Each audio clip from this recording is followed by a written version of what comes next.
Good evening, ladies and gentlemen. Call to order the study session regarding the discussion and direction of the role of the consulting architect. And I would like to ask the clerk just to note that all council members are in attendance this evening. We will move over to Mr. Larson for your staff report on this matter. Thank you. Thank you, Mr. Mayor, members of the council. There was a staff report with extensive historical documentation provided in the agenda packet.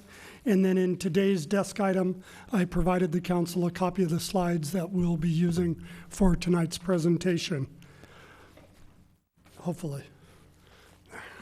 So background, this review was originally requested in January and early February by 2 members of the council. And then at your strategic goals retreat, the council added review of the role of the consulting architect to the strategic goals for 2014-16. So the purpose of tonight's study session is first to provide some background information and history on the consulting architect, or as it's called in most documents, the architectural consultant, and then to obtain majority council direction, if any, on additional information the council may wish or potential changes for future consideration. Moving on to the history, this goes back to 2000, and reviewing the staff reports was almost like peeling an onion, as each staff report referenced a prior staff report. And we kept going back to 2000, and I did want to single out the Deputy Clerk Administrator for helping me with all that research. It was going back quite a ways through several meetings. In 2000, concerns had been raised at a Council Planning Commission retreat about design review being conducted by the Planning Commission.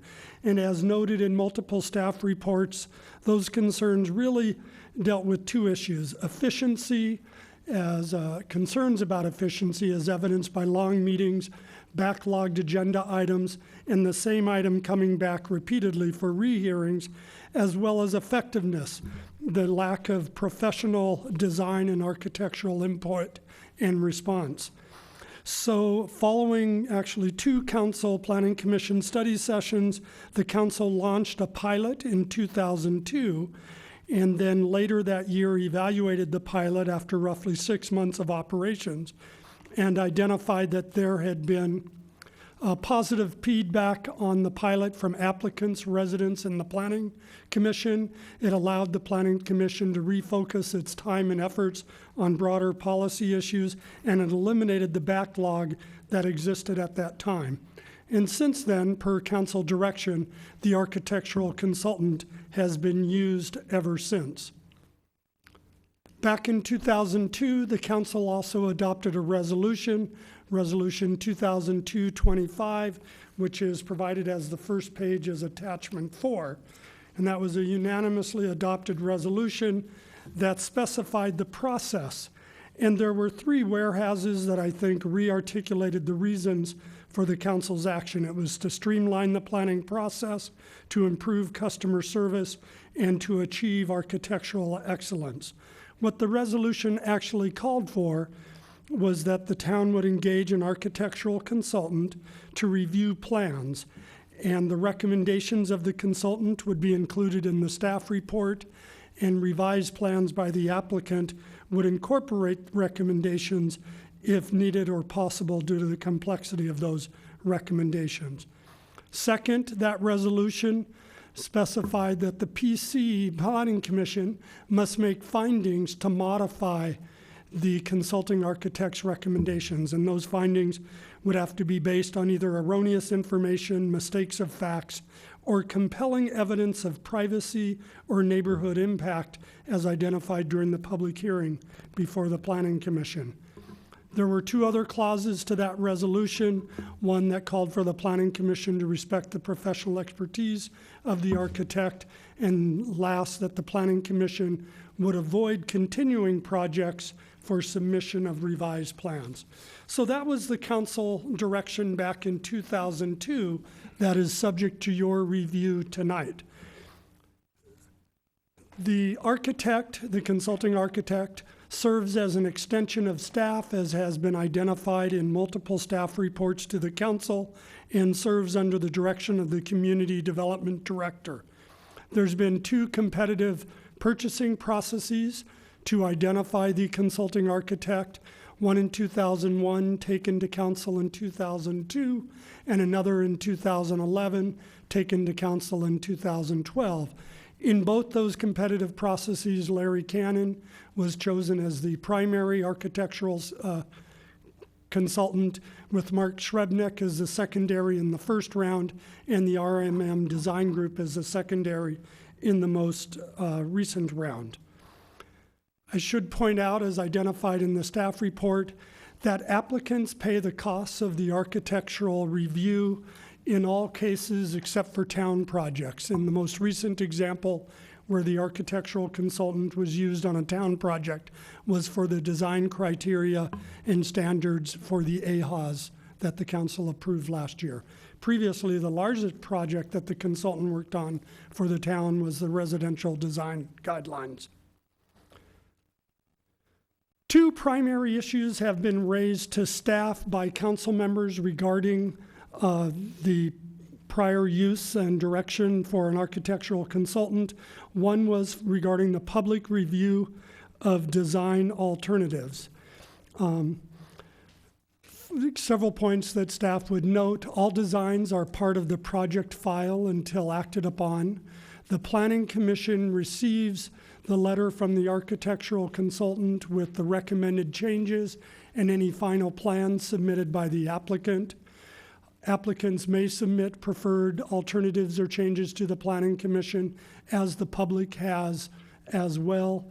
And the issue before the council regarding this is whether to clarify, modify, or strengthen Section A of the previously approved resolution. Before proceeding on to the next item, I did want to ask Director of Community Development, Sandy Bailey, to just articulate how the process really works in the department when an application comes forward. So first, I'm just going to give a general overview of what happens, and then I'll give an example. As with all town consultants, staff will review the draft report to ensure we concur with the recommendations or findings made by the consultant, and to ensure that it meets town code and policies such as the architectural design guidelines. If there is an instance where staff feels that it didn't meet guidelines, such as an example, the architect may have recommended approval of a turret, whereas the residential design guidelines state that turrets are discouraged, and we inform the applicants when they come in that we think that this is going to be a problem, and staff up front suggests that they remove the turrets. If they proceed with that, there was an incident where the consultant had no issues with the turret. So therefore, we questioned the consultant, how did this turret meet the guidelines? And he would explain how it did, and we would ask him then to justify that in the report to beef it up. So we had documentation of how it met the guidelines, and this, of course, was in favor of the applicant, where they could proceed with their design as they had originally proposed. Other situations are where if an applicant comes in and the architectural consultant has some recommended changes, and the applicant feels that if the architect understood what their construction constraints were, and if they could contact the architect and discuss with them, they feel that they could then justify the reason for their architecture. In one example, that was a case, and the architect and the applicant discussed, it was through written, the applicant decided they didn't want to meet one-on-one with the architect. They wanted to do it through writing, and they went back and forth justifying their reason for their architecture, and at the end the applicant was able to get their architecture as they originally proposed, and the town's consulting architect understood what the constraints of the applicant was. I want to emphasize that when staff gets an application, we first inform the applicant of what we think the issues are going to be. And typically, when it goes through the architectural review process, the architectural consultant picks up the same comments that staff has picked up. It's just the architect, since that's his expertise, when he comes back, he can come back with architectural details and recommendations of how a structure could be redesigned to hopefully meet the intent of an applicant, whereas staff does not have that expertise to come up with specific architectural detail. In the latest instance, we had a project, luxury cars, and the applicant submitted some plans that staff felt were very modern in design. And staff had recommended to the applicant that they modify their architecture. They decided to proceed with the application. The architectural consultant picked up the same concerns that staff had, and therefore that applicant decided to meet one-on-one with the town's architect. And so staff and the consulting architect met on site and discussed the matter and came up with a design that the architect was pleased with, as well as the town staff and the consulting architect, where they felt it finally met the commercial design guidelines. So those are just a few examples. The second issue that had been identified for staff by members of the council was to further modify, either by increasing discretion for the planning commission or to further limit discretion. So the options for the council here would be to add additional findings that the planning commission could make to allow further design modifications.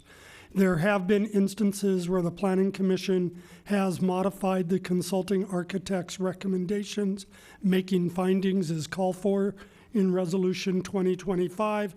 There have also been a few instances where the Planning Commission has done design modifications contrary to the consulting architect's recommendation without making findings. So those are issues available for the council that would be memorialized in Resolution Section B. Staff has asked that I note that there is a need for some architectural support by staff as designs come in. For a town of our size and a community development department of our size, it would be atypical to have an architect on the staff to speak with architects about the design specifics of projects that come in. So regardless of what the council decides to do with possible changes to Resolution 2025, staff may seek to have some consulting services available for staff for architectural review. So that leads to council direction. The opportunities for the council tonight obviously would be to say thank you for the information, no change, and that would complete the strategic goal. Second would be to request additional information as the council deems necessary. 2 examples have been provided, which would be to redo the survey done back in 2002 of municipal best practices for design review, or to redo the survey that was done in late 2002 of town participants in the planning process to get their evaluation of the design review process. That could include planning commissioners, applicants, public as well. Third option would be to modify Resolution 2002-25 in the 2 areas just identified under the prior slide, either regarding the design review alternatives or to increase or further limit planning commission discretion regarding design review, as well as the other sections of Resolution 2002-25. And of course, the council could always direct that staff bring back a new resolution rescinding existing Resolution 2002-25. That concludes staff's presentation. We can take questions from the council before you move to the public comment. Thank you, Mr. Larson. Questions from council. Councilmember McNutt. Thank you, Mayor. I possibly have 2 questions. And the first is, how is the consulting architect different or similar to other technical experts that we call on, such as the arborist? The architect's expertise is in architecture. So he will be looking at the architectural design. He looks at the building materials. He looks at the form, mass and scale, and compatibility with the neighborhood. So the expertise is more in the design aspect. I'm sorry, I didn't do the right question then. So I understand that. I know the difference between an arborist and an architect. Mm-hmm. So my question is, how is it different in terms of the process, or how much weight the consultant's report is given, or how the consultant's report is used or filed? In terms of the weight, as I mentioned earlier, typically staff does concur with the architect's recommendation. We usually have those same comments before he even sees the plans. If staff disagrees with the architect, if we think a residence is compatible with the neighborhood, or if there's a dormer that's proposed that we feel is compatible with the neighborhood, and we would question the architect in that, and if he stands firm in that decision and staff disagrees with that, we would then request that, well, if we went with a different design, or if we went with something staff proposed, could you then in your report make comments as to how that would work, or suggested changes to that, so the deciding body then could see both alternatives as opposed from what staff would be recommending or what the architect would be recommending. And we also include in reports, if the architect recommends something like building materials and staff is neutral, then we would have no comment on that and let the commission be aware of that. And if the applicant has their own plan that they want to pursue, then we actually ask the architect, if this is the direction the applicant wants to go, what measures could be taken if we went in that direction to make that architecture more compatible with the neighborhood. Did that answer? And my only addition would be, at the staff level and the council level, I don't think there's any difference between the consulting architect and the arborist. And Director of Public Works, Matt Morley, just confirmed that. For the Planning Commission, the one slight difference would be the requirement under prior Council Resolution 2002-25 that the Planning Commission make findings to change a recommendation of the consulting architect. That same requirement doesn't exist for other technical expertise that the town engages. So if I might, Mayor, I want to make sure that I think I'm hearing the answer. So my assumption then, based on what you've said, is that there is a lot more conversation back and forth, give and take, between staff and the consulting architect, or potentially consulting architect and the applicant, than there would be for the other technical reports, like the arborist? Or is there conversation back and forth with, I don't know why I'm picking on the arborist, it's the only one I can think of right now, but I'm sure there's others, but in terms of, no, that tree's not really sick, or we can work around that, or something like that. Is that? In terms of the planning realm, a good example would be environmental consultant. Staff works very closely with environmental consultants. They could develop mitigation measures, which staff would review, and we would determine that we understand this is a mitigation measure, but it would be impossible for the applicant or the staff to implement. So what are some other options? So as well as the architectural consultant, staff works very closely with environmental consultants during the draft reports. And finally, my second question. So this is I'm just curious about this, because there's this urban myth, except we're a town, so a town myth that, because this is all before my time, or before most of our times here, but not yours, Sandy, so that's why I'm looking for you, that a lot of, so many of our actions are sparked by an incident, something calls it to the attention, and I don't know what it's called, but I'll call it the Hollywood Video shopping center was the poster child for what happens when you design by committee. Mm-hmm. And that was kind of what was a catalyst for putting the consulting architect in place. And I'm just, again, idle curiosity, is that true? Do you remember back that far? I do remember back that far. I'm not sure what the actual catalyst was. I think it was just, as staff as well as the Planning Commission are not architects, it's difficult when you see a plan and you know it doesn't work. And the comments that, the staff as well as the Planning Commission was struggling. We're not architects. We can't tell you how to design. That's not our job, how to design, but we know we don't like it, and keep coming back until we like it. And so that was, I think, more of the problem, is that it went through numerous hearings, as Mr. Larson had commented in some of the earlier slides, is it was just took a long process until an applicant could come back with a project that was acceptable. Okay, that's it for now. Thanks. Other questions? Seeing none, we'll move on to the public hearing. I'd like to invite those members of the public in attendance tonight to fill out a speaker card on this item if you'd like to speak. I see one card in hand. I see two cards. We'll call up Mr. Len Pacheco first.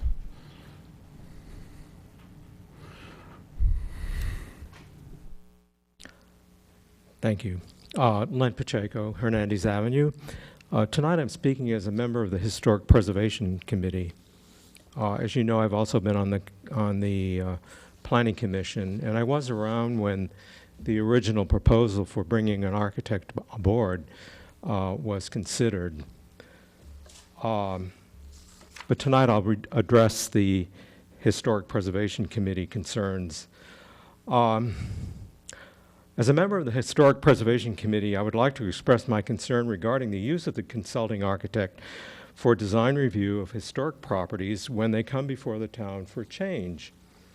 As you know, HPC, Historic Preservation Committee, has had a long and successful life in reviewing applications for demolition, design proposals for remodeling and additions to pre-1941 historic properties. I can confidently say that the committee has a very good track record, and the charge to the applicant is zero. However, two recent applications involving pre-1941 properties that included major design issues did not come before HPC until after the consulting architect reviewed the proposed designs. This left the committee in a very awkward position. Since the consulting architect reviewed the proposed designs, the applicant assumed the project was okay and HPC review was token. HPC should have been first to review the proposal. Somehow the process was upended. Historic Preservation Committee has qualified, professional, experienced, design-conscious members capable of making appropriate design comments and reviews consistent with the historic guidelines. I suggest the role of the consulting architect be reviewed for appropriateness and need when historic properties come before the town for review and further action. So we were left out of the loop. We have a question from Councilmember Spector. Quite frankly, I did not know that the consulting architect was weighing in on the pre-1941 buildings before they got to HPC. So, having now understood that, is this something that just happened this year? It's been an unwritten sort of procedure that the consulting architect was hands-off HBC reviews because of the expertise that the committee had. This is something fairly recent, in my opinion. Fairly recent, like this year, or? I'd say in the last year. All right, thank you. We have another question from the Vice Mayor. Mr. Pacheco, I'd like to actually get you to explain from your perspective, because you were on the Planning Commission when we had an architect, when we didn't have an architectural consultant, and when we did, what your perception is of what brought the architectural consultant role about, and hopefully confirm my recollection that it wasn't the Hollywood Video building. This goes way back. I'll have to search the back of my brain. I remember having conversations with Bud Lortz about an architect, either staff architect or a consultant, review plans. At the time, there were two of us, or perhaps three of us, on the committee who had the professional expertise to make comments regarding design. But that wasn't always the case. So it was concluded that perhaps we needed a consultant. So they went through the process of looking for people. I do remember that the local chapter of the AIA, American Institute of Architects, was willing to assist the town in a design review process. That didn't go anywhere. It was similar to something perhaps that Palo Alto did with their architectural review board, also a committee that was appointed by the town, the city council. Did I answer your question? Sort of. I think so, thanks. Councilmember McNutt. Thank you. Two questions for you, Mr. Pacheco. So what would you like to recommend in terms of a change to the process? Is it as direct as pre-1941 applications should first go to Historic Preservation Committee for review, and then to consulting architect, and then to Planning Commission? Is that what you're saying, or you have a different process in mind? Well, it depends on the way the staff is processing the application. Some projects, if they're minor remodelings, for example, don't need to go to the commission. They usually come before HPC. That was what was so unusual about these two recent incidences where we didn't get to see them until after the fact. So the process should be, in the case of HPC, I'm not addressing planning, that the staff recognizes it as an HPC project and should come to the committee first. Should the committee feel that they need additional expertise, then that perhaps might bring in the consulting architect. But we've had so many successes in our history, that hasn't been necessitated. So your recommendation would be that in lieu of consulting architect for pre-1941, HPC takes that role. Right. Unless you feel that you need additional input. It's beyond our scope or our expertise. And then, so that kind of leads into my second question. I'm doing this from memory, so it's not a good thing. But I don't remember on our criteria for appointments to Historic Preservation Committee that there's any qualifications, specific qualifications other than interest. And so, I mean, we have people apply, and we've been very fortunate to have people who do have expertise, but you never know in future years. So I'm thinking that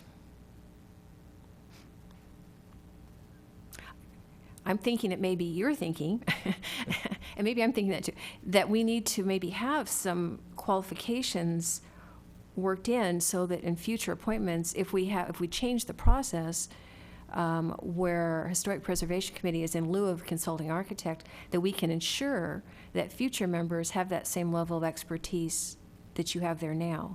Is that? Yes, I would agree with that. Okay. I think that's a good idea. Took me a long time to get there, but that's what I'm thinking. Okay. And the cost to the applicant would be very nice. Okay. Thank you. Councilmember Brzezinski. And not to belabor the point, Mr. Pacheco, but since you're at the mic, I want to understand clearly how the issue has presented itself to you in the immediate period of time. And if I'm understanding you correctly, up to the last year or so, there hadn't been an issue that was problematic, and then somewhere in these two projects that came before Historic, there was a consult with the architect prior to the meeting, and the applicant assumed, because there was a consult, that was therefore approved. Right. So the issue was somehow the communication, or somehow the assumption on the part of the applicant that since they had this conversation with the architect, it was a slam dunk, and they were free to go. Right. And the fact is that that was the issue, that was the dynamic that concerned historic preservation, was that the applicant came in and said, well, I don't know why you guys are here because I already consulted with the architect. It seems to me that therefore the target would be, in terms of our evaluation of the impact, the target would be how it was that an individual could come to the conclusion that they had already had pre-approval versus going through the process. Because it sounds like prior to that, those experiences, it hadn't been an issue, it hadn't been a problem. Am I understanding you correctly? Well, the assumption by the applicant that it was pre-approved came at the time of the meeting.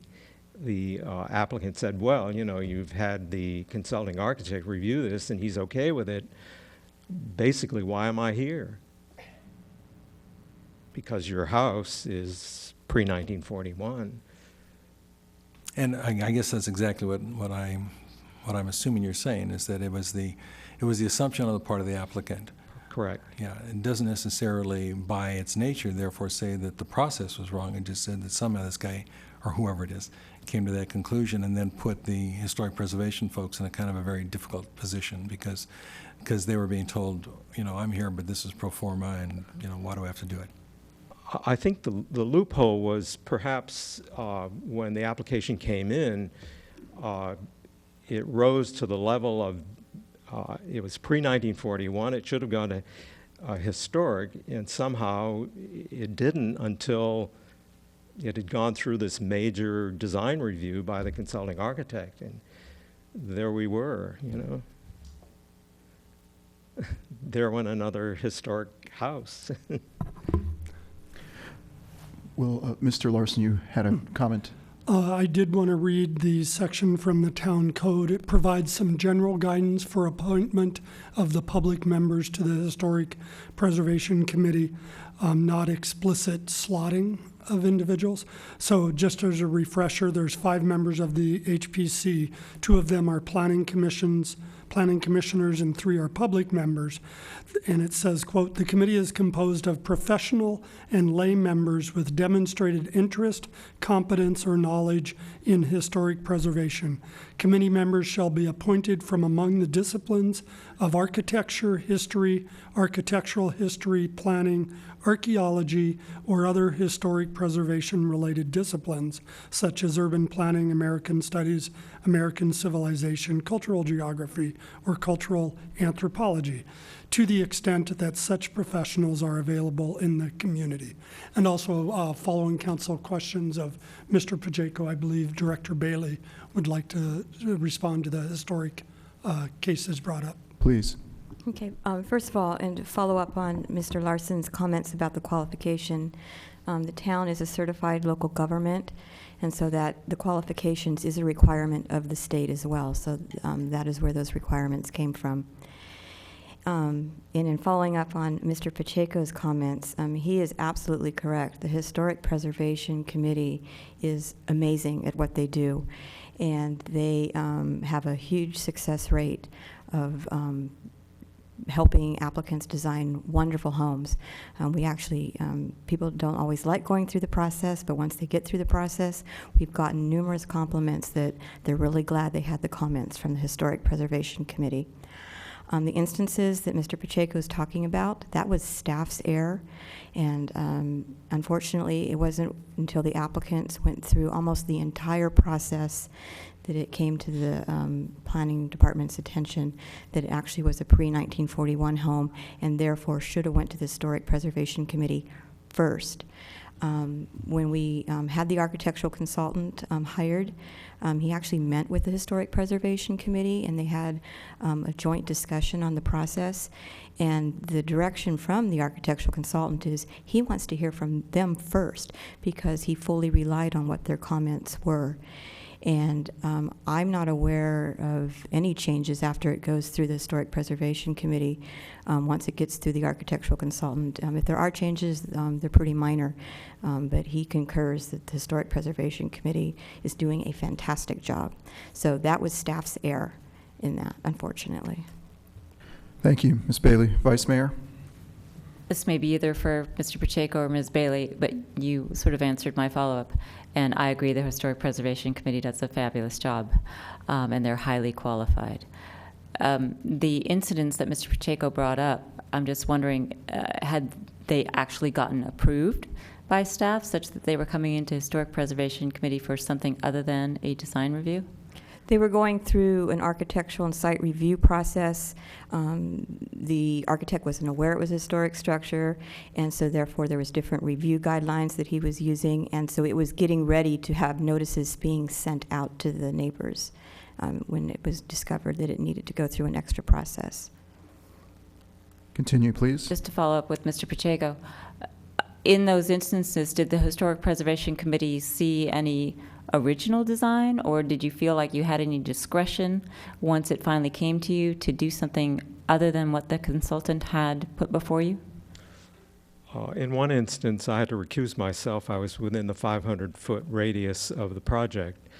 In the other instance, the original Victorian house was completely redesigned as a craftsman-style house, and Historic would never have allowed that. They would have worked with the original design, the Victorian design, that are in the guidelines. That's what we're supposed to do. So I did observe at the meeting where I recused myself that the committee made some very minor comments, change the size of this window, but by then the mass and scale was already agreed upon. Fortunately, the neighbor had some privacy issues, so there was some additional changes, but Historic didn't get involved in that. It was handled by staff. Councilmember Spector. Thank you, Mr. Mayor. When you say it was already agreed upon by whom? Agreed upon by, well, the committee approved the final, once they got to see it, but by then it had already been through the consulting architect's process. After making some minor comments, they agreed that it could go forward. It was only after that that the neighbor had raised some privacy issues, so there was further refinement of the design, but we only heard about that verbally at a committee meeting. All right, thank you. Further questions for Mr. Pacheco? Mr. Brzezinski. I know we want to move on, yeah, but it sounds to me this was an anomaly and that it should not have happened. So it doesn't really, to me, reflect on the architect. It reflects on a particular error that occurred in these two projects. And I'm assuming that we've mitigated the concerns for the future. We hope so. Okay. That's the plan. Thank you, Mr. Pacheco. The next speaker is Jeff Lockridge.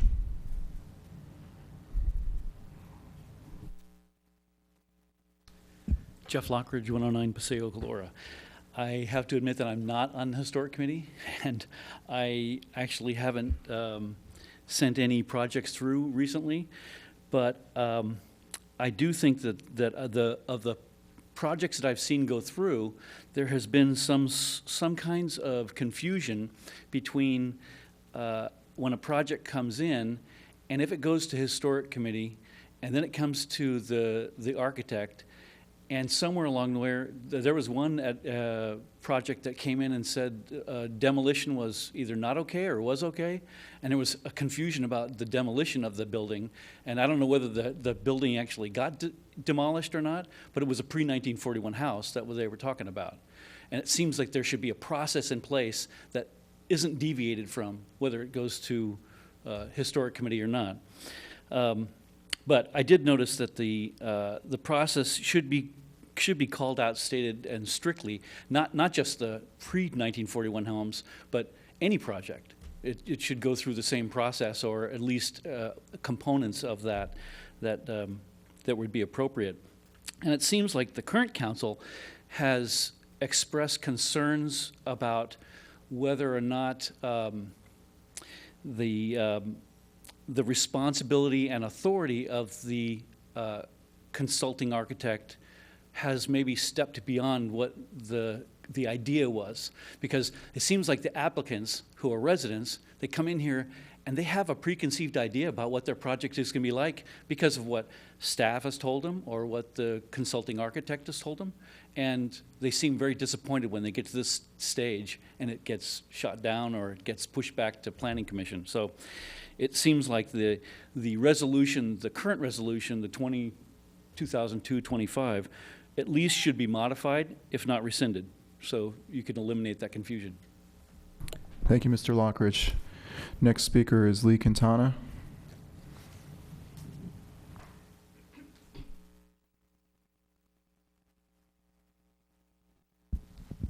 Lee Quintana, 5 Palm Avenue. I was on the Planning Commission when the resolution to hire consulting architect was approved. Was also on the commission when resolution 2002-25 was approved.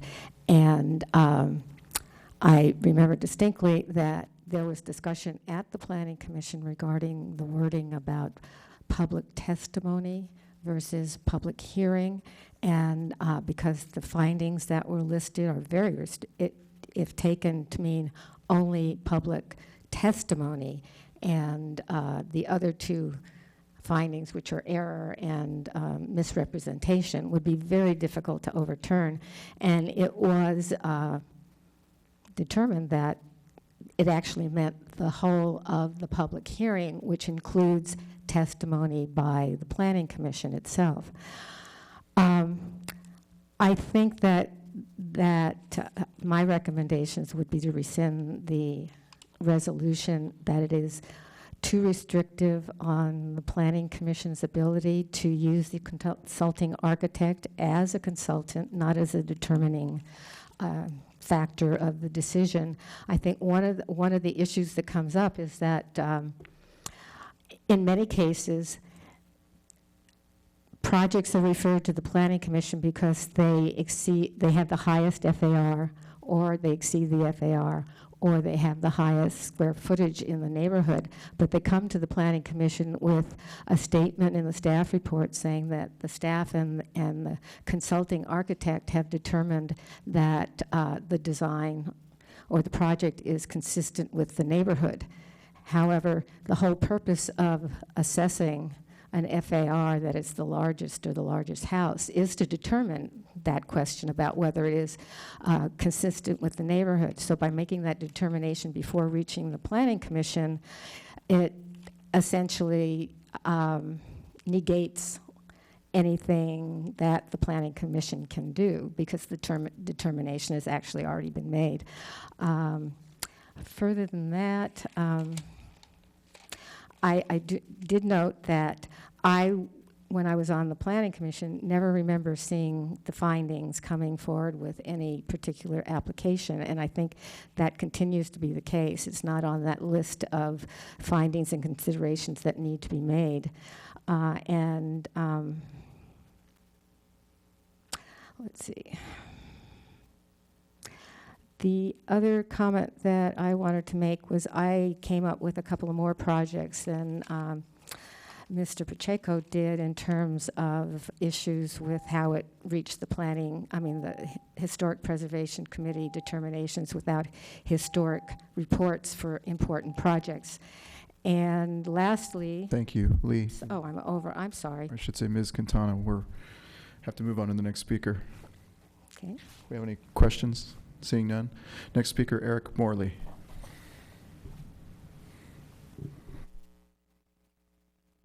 Mayor Leonardis and Council, thank you for holding the session today. 16322 Lilac Lane in Los Gatos.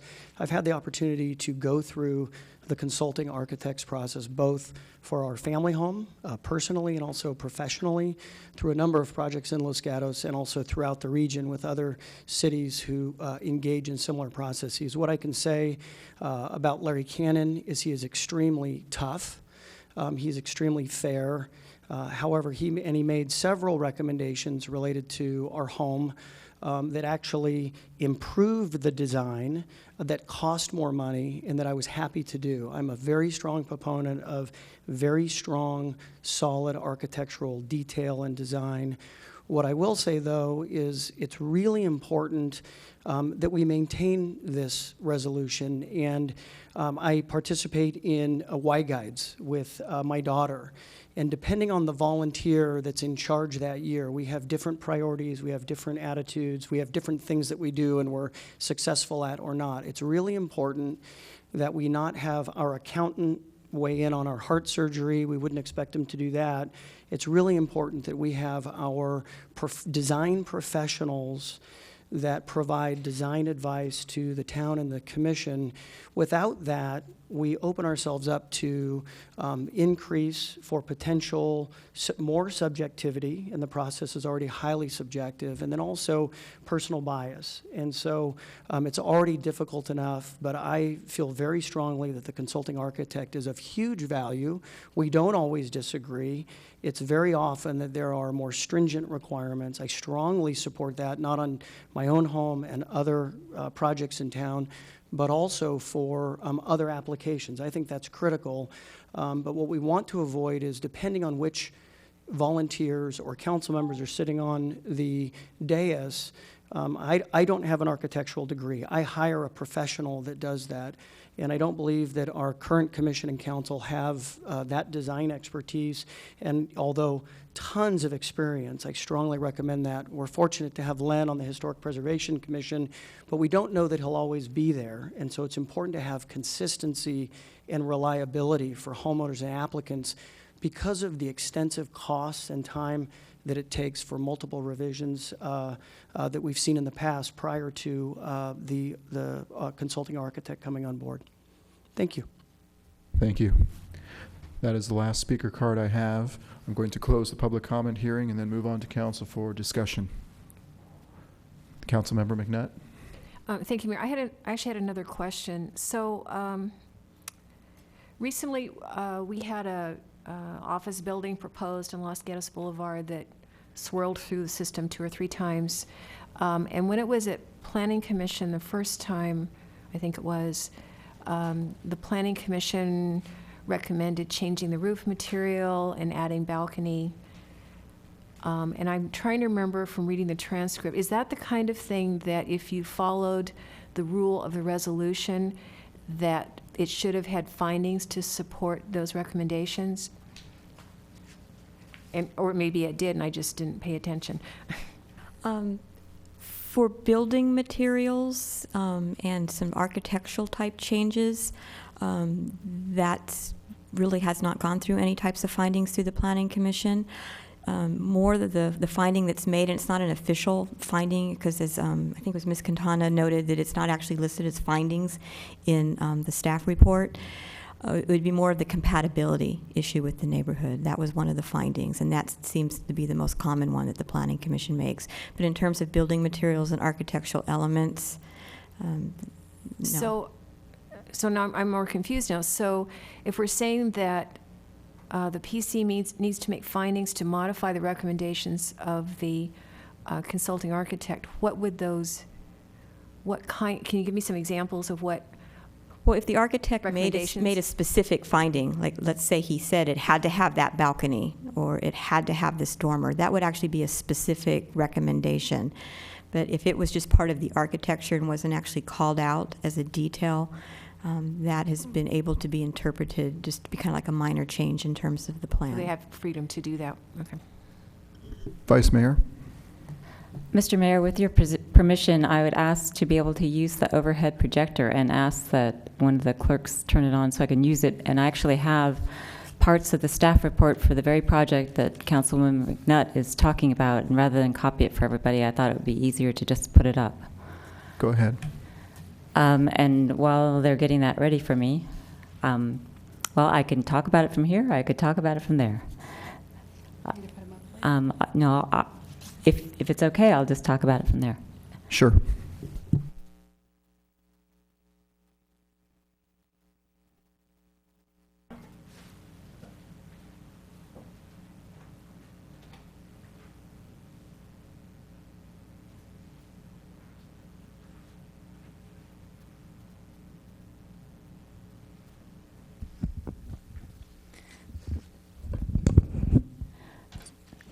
There you go. Thank you. This is actually the original Planning Commission report for the Los Gatos Boulevard office buildings that we just heard. And you'll see that this page is providing 1, 2, 3, 4, 5 bullet points summarizing what the consulting architect suggested, if you will. And you'll notice that one of the fourth bullet down includes landscaping. It includes materials. It has 2 bullets for landscaping. It has a bullet regarding a driveway. And it goes on to planting, stair treads, and the color of the building. And if you look at what the resolution says, in theory, none of those should be included as the scope of the architect. And I am not one here to criticize Mr. Cannon. I'm just questioning the process that we're engaged in. I'm sure he does a good job. I have no question about his services. I just have a question about the process. And because this is 12 years old, I think we ought to look at it. And I think that it's devolved into something that we didn't intend it to be. So if you look at the same staff report, and it's giving the Planning Commission's suggested findings, the bullet for compliance with commercial design guidelines says project was reviewed by staff and the consulting architect and determined to be in compliance with the commercial design guidelines. It doesn't have any kind of calling out of the findings that are required under 2025. And it's using the architect's opinion as an indication that the findings can be made by the Planning Commission, not asking the Planning Commission to independently assess that. Then in that same project, there's a letter from the architect, which includes two of his original designs, which are just pictures in his letter, and then the design that the Planning Commission and the Town Council saw as changed by Mr. Cannon, but the Planning Commission never saw the original design. So what I'm concerned with, and I'll go back to my seat, thank you.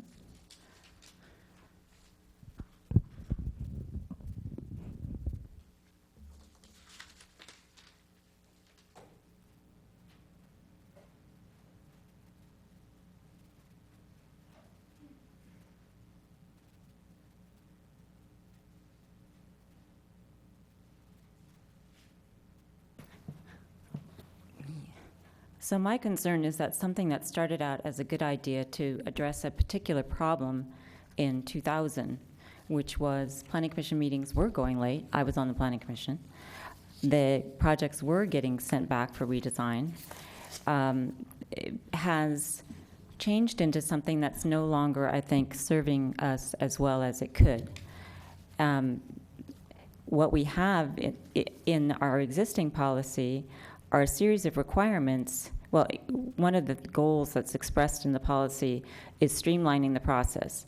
And maybe it's streamlining it at the staff level. And Ms. Bailey, I appreciate your comments, but what you described for me is a process that goes on between the applicant and the consulting architect and the staff before it gets to the Planning Commission. And my experience with the Planning Commission never saw, although I know you have the slide up there that says we can ask for different designs or the applicant can give us different designs. The fact is that at the Planning Commission, in my experience, the time I was on the second time, people didn't do that because they felt that they needed to change their design to meet what the consulting architect said, and your comments actually made me think that that's what's going on because you were describing a process whereby people were trying to get within the approval of the consulting architect, not having the consulting architect provide information so that the deciding body could determine, what was going on with the project.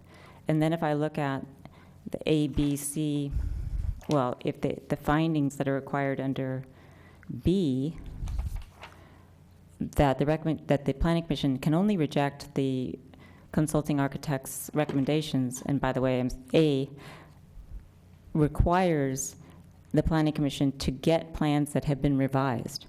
So the applicant doesn't have the opportunity to give the original plans if they read this, given that the staff is now required to present revised plans. And then the findings are that there must be erroneous information provided by the applicant. The Planning Commission wouldn't know that. That the consulting architect made a mistake of fact. The Planning Commission wouldn't know that. Or that there's compelling evidence received through public testimony that there is something that warrants modification. They could potentially know that, but in my time on the Planning Commission, the second time I was on, I don't recall ever being presented with those findings or ever making those findings, and I'm not confident that they could be made.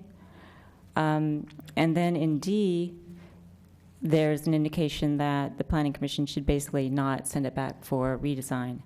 And in two recent projects, well, in one in particular on Shannon Road, I recall the applicant telling the town council that he wasn't given the opportunity to go back through the process with the Planning Commission. So to me, times have changed, and we should be evolving our policies to meet what we should be doing now. And just in my concept, I think a consultant is a good idea, as Mr. Pacheco indicated, to be used as an information when requested by the decision makers that need it, rather than basically serving as a required second architect paid by the applicant to redesign their project, which may or may not be a better project, but the deciding body doesn't really get an opportunity to do that.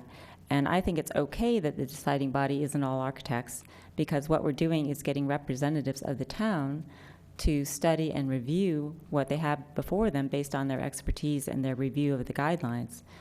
And we have them in place for that purpose: residential design guidelines, commercial design guidelines.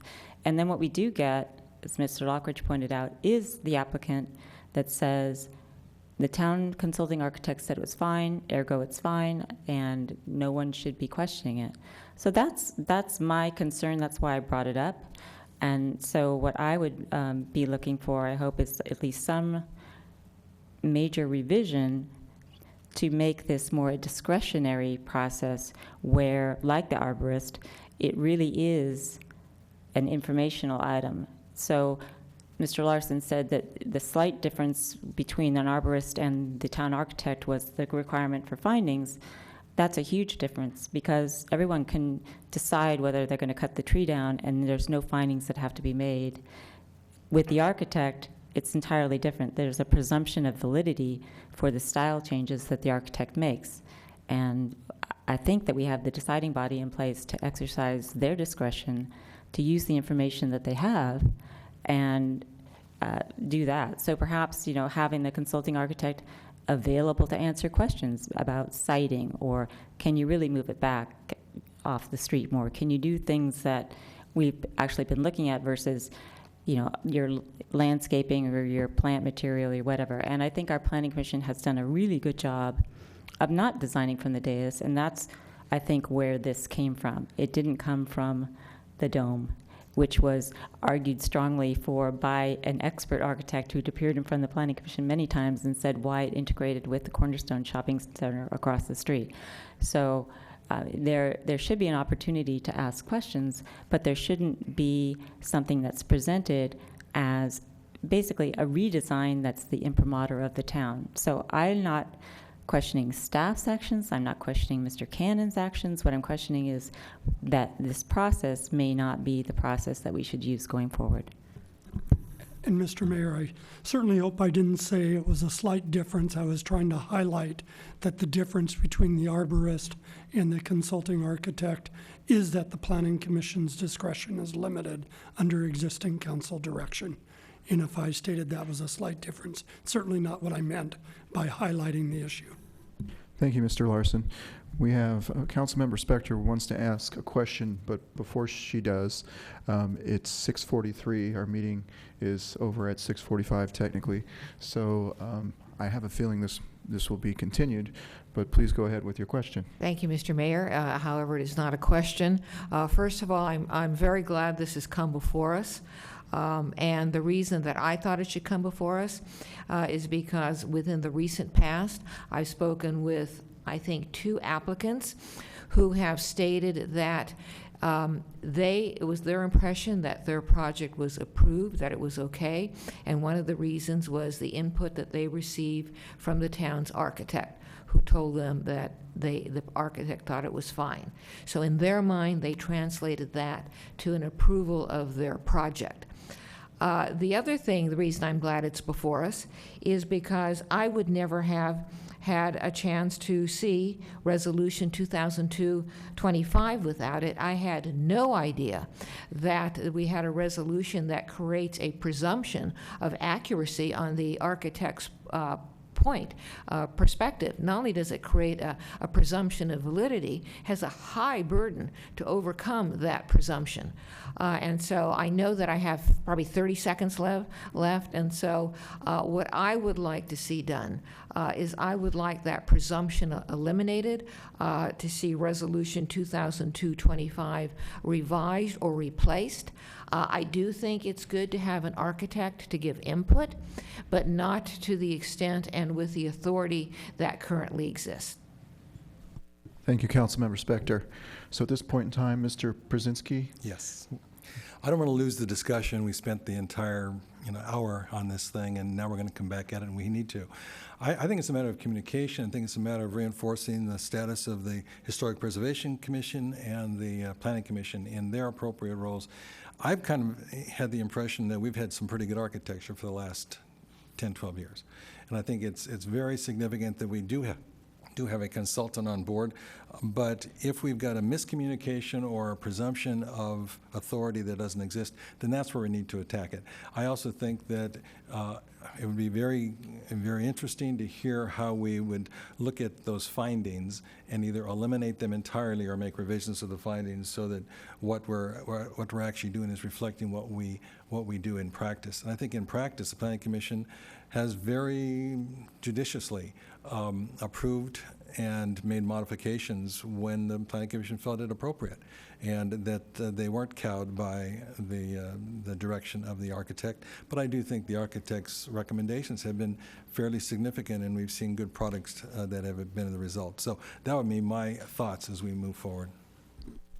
Thank you, Mr. Brzezinski. Mr. Larson, so at this point in time, The council has a couple options. One, you could always continue the study session after your meeting, or you could leave it with 3 members of council having spoken to provide consensual direction to staff to look at revisions of Resolution 2002-25 to increase Planning Commission discretion regarding design issues and recommendations coming forward from the architectural consultant. Vice Mayor. I was going to ask that if Councilwoman Spector would put her comments into a motion, which was essentially looking for revision and elimination of the presumption, that I would be prepared to second that, to send it back for revisions. Councilmember Spector. All right, I'm going to move to modify, to send Resolution 2002-25 back to staff, to return to the Planning Commission, to include revisions, to have revisions that include the elimination of the presumption in Section B, and to state that words to the effect that the architectural consultant shall be a consultant to the town, its Planning Commission and Town Council. We have a motion. We have a second. Second. We have a motion and a second. Councilmember McNutt. And I'll be supporting that motion, but I do request that when staff brings this back, as part of the staff report, you also bring back suggested wording for the Planning Commission handbook on how they should be using and interpreting this policy, and also language that is given to applicants so that they understand what the process is and what it means every step of the way. Further discussion? Seeing none, I'll call the question. All in favor? Aye. Opposed? None. It passes unanimously. We'll adjourn this study session. Thank you.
Good evening, ladies and gentlemen. Welcome to the Town of Los Gatos Joint Town Council Parking Authority meeting of April 21st, 2014.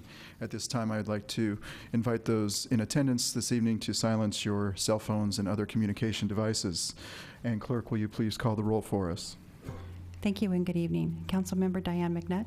Here? Councilmember Joe Przynski. Here. Councilmember Barbara Spector. Here.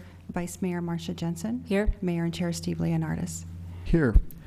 Leading us in the pledge this evening is Amber Kelly. Amber, would you please come forward?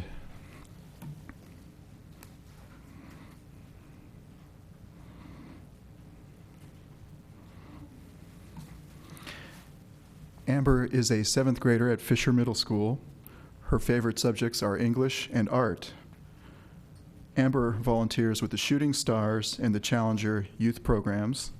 She has played in the Los Gatos Saratoga Girls Fast Pitch Magic Softball program for the last 6 years. She serves as a youth umpire for girls softball. Amber loves animals and wants to someday become a veterinarian when she grows up. Amber loves camping and anything outdoors. She goes by the name of Hollywood during softball season. Please welcome Amber with a round of applause.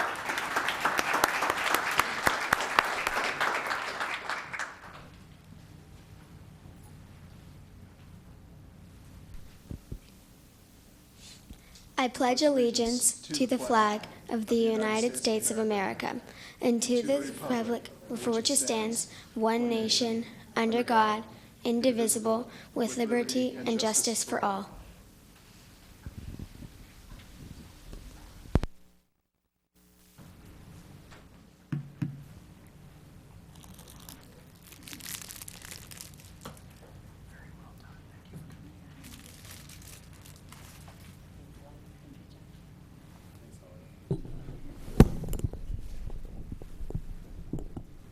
Let's give one more round of applause for Hollywood Amber Kelly.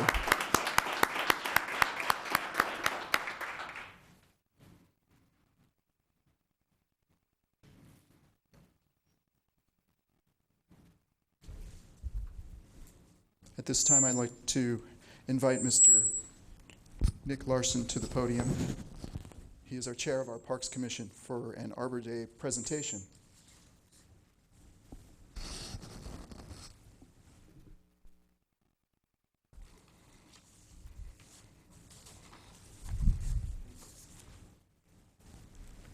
Wrong one.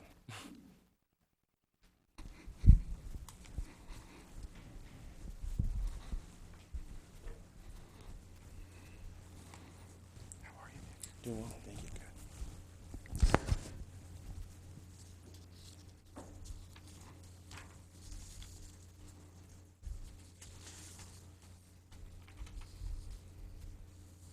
So this Friday, out at Bachman Park, we will be celebrating Arbor Day in the town of Los Gatos. And here this evening is the chair of our Parks Commission, Nick Larson, and I'm going to present to him a proclamation from the town of Los Gatos recognizing National Arbor Day, Friday, April 25th, 2014. Whereas the National Arbor Day Foundation, in cooperation with the National Association of State Foresters and the USDA Forest Service, established community forestry standards, and whereas the town of Los Gatos, for its 34th consecutive year, has been recognized as a Tree City USA for its commitment to an effective ongoing community forestry program, and whereas the town of Los Gatos established and observes 4 National Arbor Day Foundation standards: a tree board or department, a tree care ordinance, a comprehensive community forestry program, and an Arbor Day observance. And whereas in recognition of status as a Tree City USA, the town of Los Gatos will plant a tree in Bachman Park on Friday, April 25th to celebrate National Arbor Day. Now, therefore, be it resolved, I, Stephen Leonardis, by virtue of the authority vested in me as mayor of the town of Los Gatos, do deem it appropriate and do hereby proclaim Friday, April 25th, 2014, to be National Arbor Day within the town of Los Gatos, and call upon all citizens to renew its commitment to urban forestry efforts. Thank you. Would you like to say a few words? Sure. Thank you, Mr. Mayor, Town Council, is this on? And fellow residents of Los Gatos. I'm delighted to accept this proclamation on behalf of the Parks Commission and wanted to share a couple of fun facts about Arbor Day with you. In 1805, a local priest in a tiny Spanish village got his local parishioners together and decided to plant a tree for peace because of the Napoleonic Wars. That's how it began. So they told the surrounding villages, and it started in popularity. So that's kind of the genesis of Arbor Day. And in 1872, Sterling Morton originated the first Arbor Day event by planting 1 million trees. I imagine he had some help there. And in 1906, a fellow from Connecticut globalized it by asking a congressman to introduce it to Teddy Roosevelt, and kind of garnered more popularity there as well. So anyways, thanks so much. It's a real honor to be helping locally. And come out on Friday at Bachman at 10 a.m. It's going to be a wonderful event. Thank you, Mr. Larson. This is for you. Let's see this.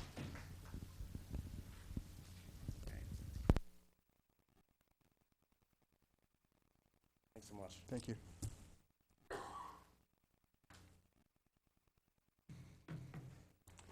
Next, I'd like to invite to the podium Mr. Zach Sheeran from the Happy Hound.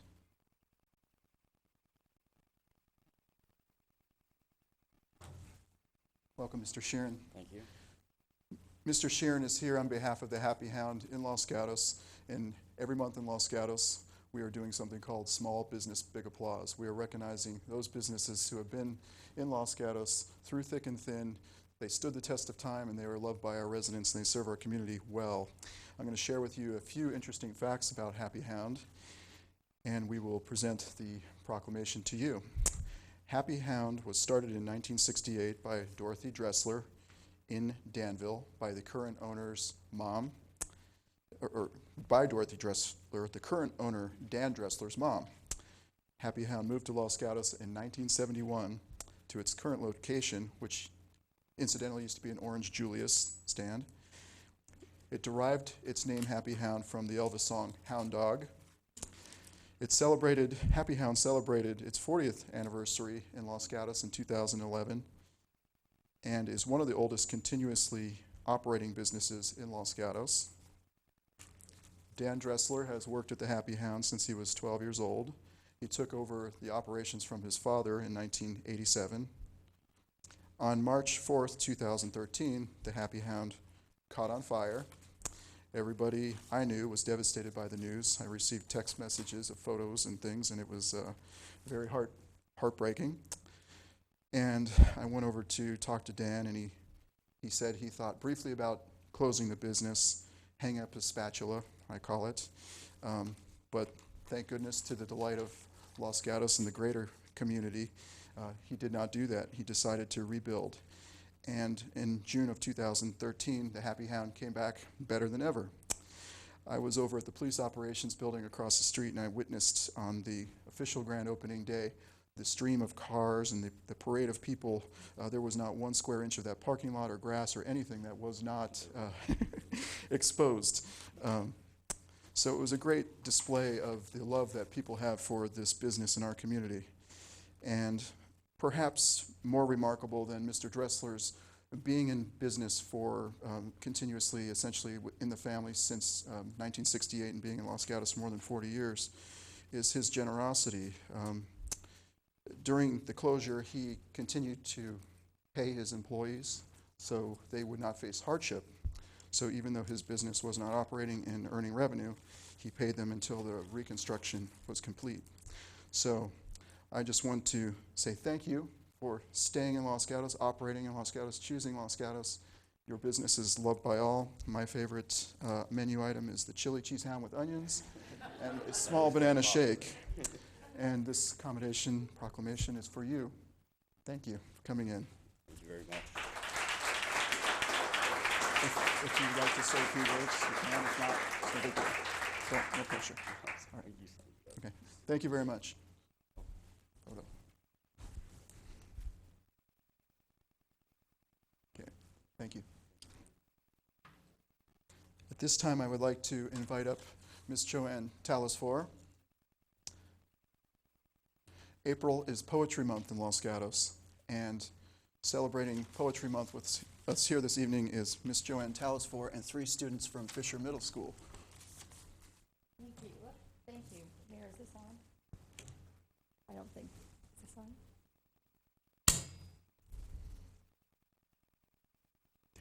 Okay, thank you very much. Here it is. It's on. Thank you. Thank you very much for that. Yes, I'm here tonight. Poetry is the most complex part of language, and it provides the most unique outlet for creativity, change, and community.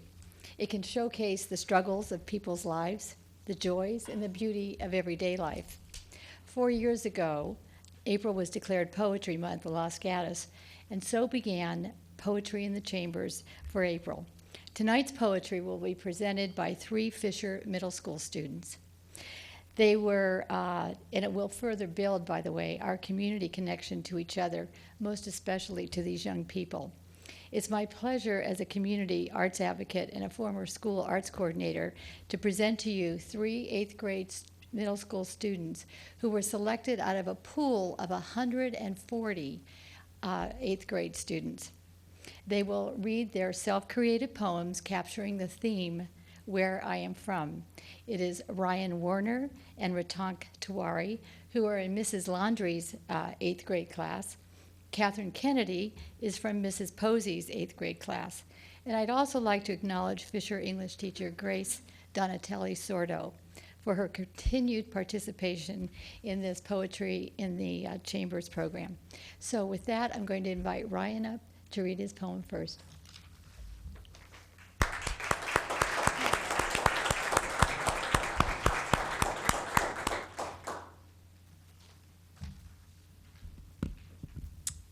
Hi, I'm Ryan Warner, and what inspired me to write this poem was my disease, type 1 diabetes, and sometimes how I felt, like how just me having it wasn't fair, and how everyone else didn't have to bear through the same struggles. And this is where I am from.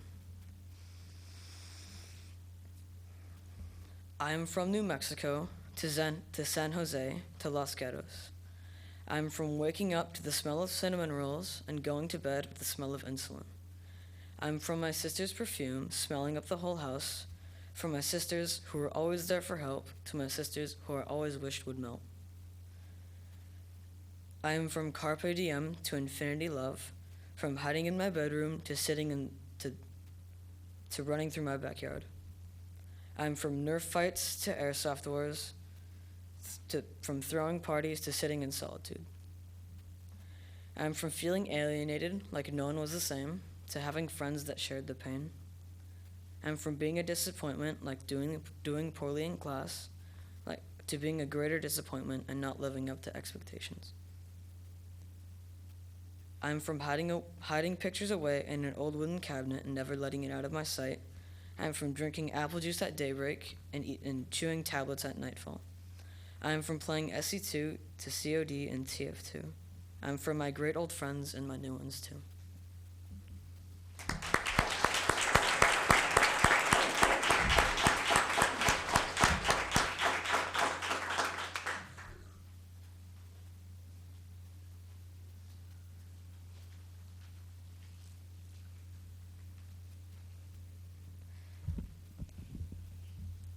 Hello, I'm Catherine Kennedy, and many things inspired me to write while I was writing this poem.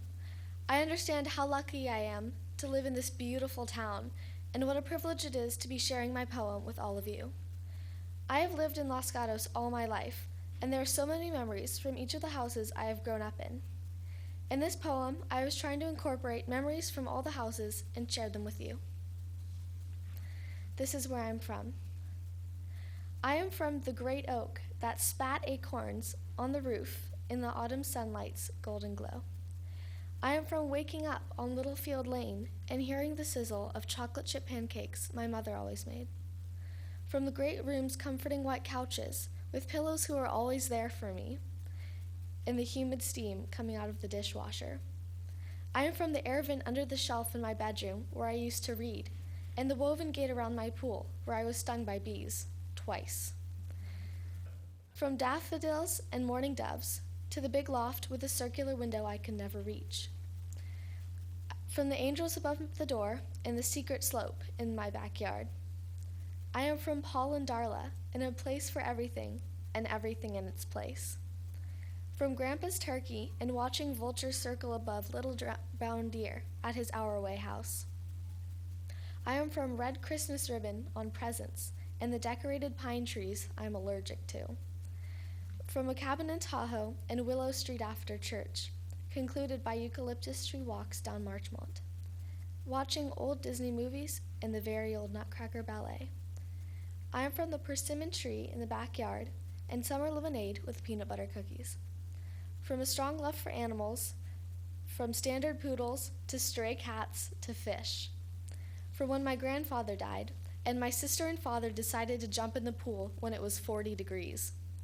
I am from a divorced family split in two and finding a new life with a foot in each place. From Easter egg Sundays and wet pavement spring to frost-covered grass in the winters. From always hearing, back to the grindstone. I am from accidentally cutting my tongue open and the Halloween decorations my sister's too afraid to touch. I am from 2 years of video production at Fisher and printing out photos, cutting my heart and fingers on their captured essence in my scrapbooks.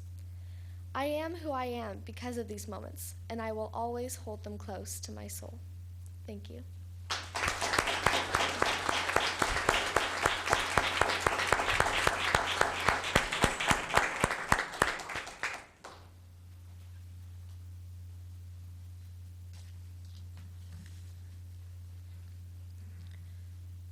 What inspired me to, hi, I'm Ritank Tiwari, and what inspired me to write this poem was my family, my involvement in Boy Scouts, and everything else that has made me who I am. Where I'm from. I am from a place of quiet and building something new. From racing Hot Wheels all the time, my favorite one was blue. I am from taking walks with Granddad and stories that were read. From the city of cats and hills, picturesquely fed. I am from hating picture taking because fake smiles hurt, and it feels good to look back, years of photo concert. I am from a love of math, an arrow of light, and playing chess, from trilingual violin music and the will to progress. I am from trips of India to see the country and family cheer, who are so far away, but Skype brings them near. I am from lighting firecrackers on Diwali, the festival of lights, from watching long movies with the family on those cold Saturday nights. I am from those Boy Scout nights spent under the stars till sleep, from camping in the mountains where wildlife roams free. I am from loyalty, fairness, and caring true friends.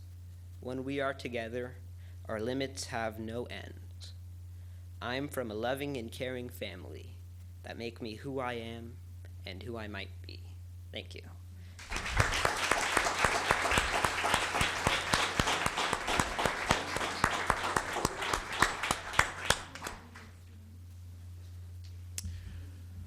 You all did such a wonderful job. Come on up. We have a parting gift for you. Thank you for coming this evening and sharing your work with us.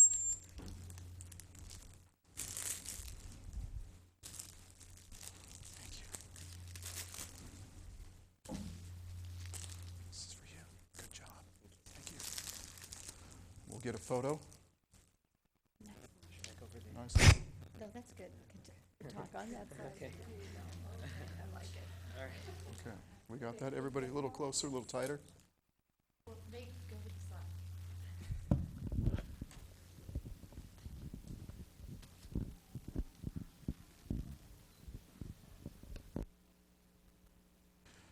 Let's have another round of applause for our young poets. Good job. Thank you for coming in.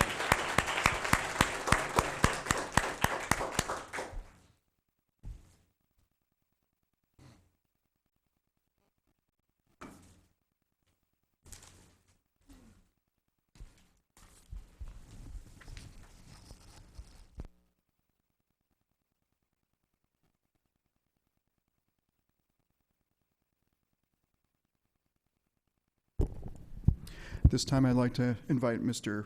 Pete Siemens to the podium to speak. He is the Vice President of Mid-Peninsula Regional Open Space District, and he is also a former council member and mayor of Los Gatos. It's a pleasure to have you here this evening. Thank you. I got a good slide.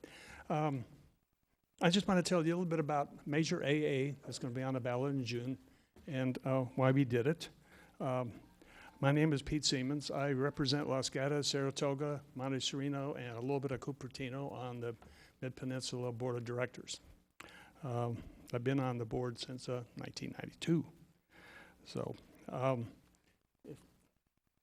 I think you probably know mostly about the district. We were formed in 1972. We have about 62,000 acres, over 62,000 acres preserved already. 120 employees, and we have well over 500 volunteers that put in over 18,000 hours a year volunteering with the district, which gives us a big leg up on being able to fulfill our missions. We've got a pretty good relationship with Los Gatos.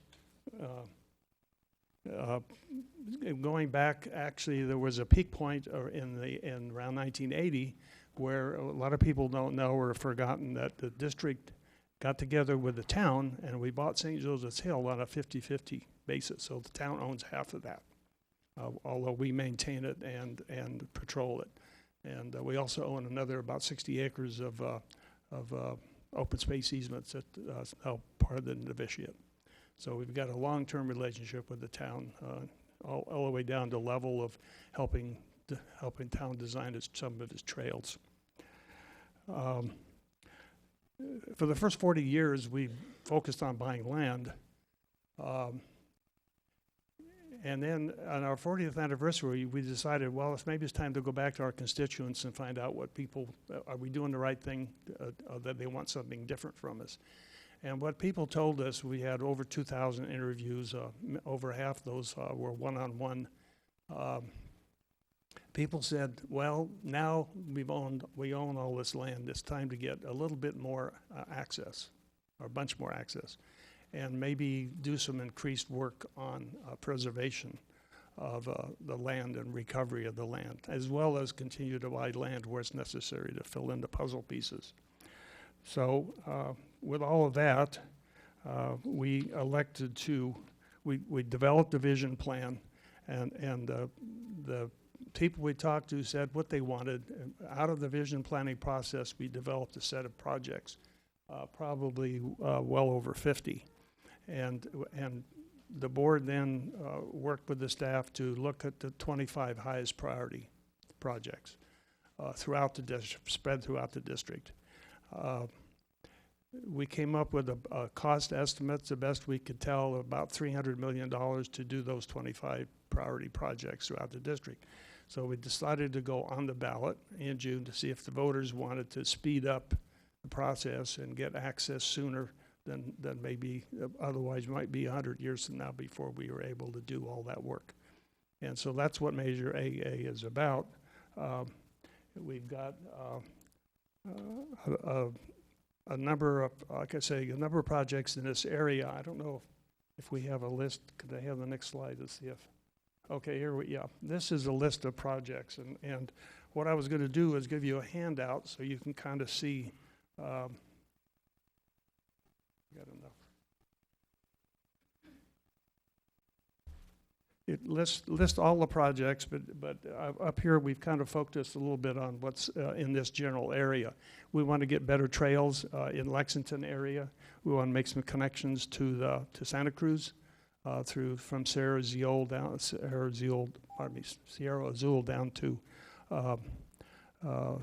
SoCal and that area. We'd like to connect St. Joseph's Hill to the rest of Lexington. We think we have all the access we need, but we just haven't got to it yet. And one of the things the bond issue is going to do is help us do a lot of get to it. And so that's kind of where we are. The calculations that we ran about the expenditure of the money and the raising of the bond, actually selling the bonds, it's a max of $300 million, but we obviously can't do everything tomorrow. So it's going to be money that's going to get borrowed over time, and the tax assessment would go to a max of $3.18 per 100,000 of assessed valuation. That's the peak. The actual beginning point, probably for the first 10 or 15 years, is probably going to go $1 to $1.50. And so I think it's pretty reasonable. We have a lot of folks who've endorsed this, and because it's a pretty reasonable plan. So I think, am I out of time? I'm pretty much. If you have any questions, I'm happy to answer them. Any questions from council for the speaker? Seeing none, thank you, Mr. Siemens, for Okay. coming in and presenting us with that. So we have no closed session report this evening. I would like at this time to remind those in attendance that there are speaker cards in the card holders in front of you. If you want to speak on any item which is not on this evening's agenda, you can please fill out a card and give it to the clerk. And we're moving on to council matters. Does any member of council have something to share? Councilmember McNutt. Thank you, Mayor. On April 9th, I attended the Santa Clara County Water District Commission meeting where rate changes were hotly discussed, and also the need for water conservation given the continuing drought. And then last week, I had an opportunity to sit through a presentation from the Steinbeck Center at San Jose State University in conjunction with the 75th anniversary of the publication of Grapes of Wrath, Why Do We Care? Because John Steinbeck wrote that while he was living in Los Gatos, and he chose to settle in Los Gatos to write that book because it was known at that time as a center of literary quality. And I thought that was good to mention tonight, considering the poetry that we enjoyed earlier.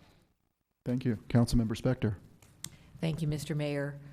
Since our last regular council meeting, the ad hoc committee drafting a revised plan development ordinance has met. The policy committee has met and has brought forward agenda item 2.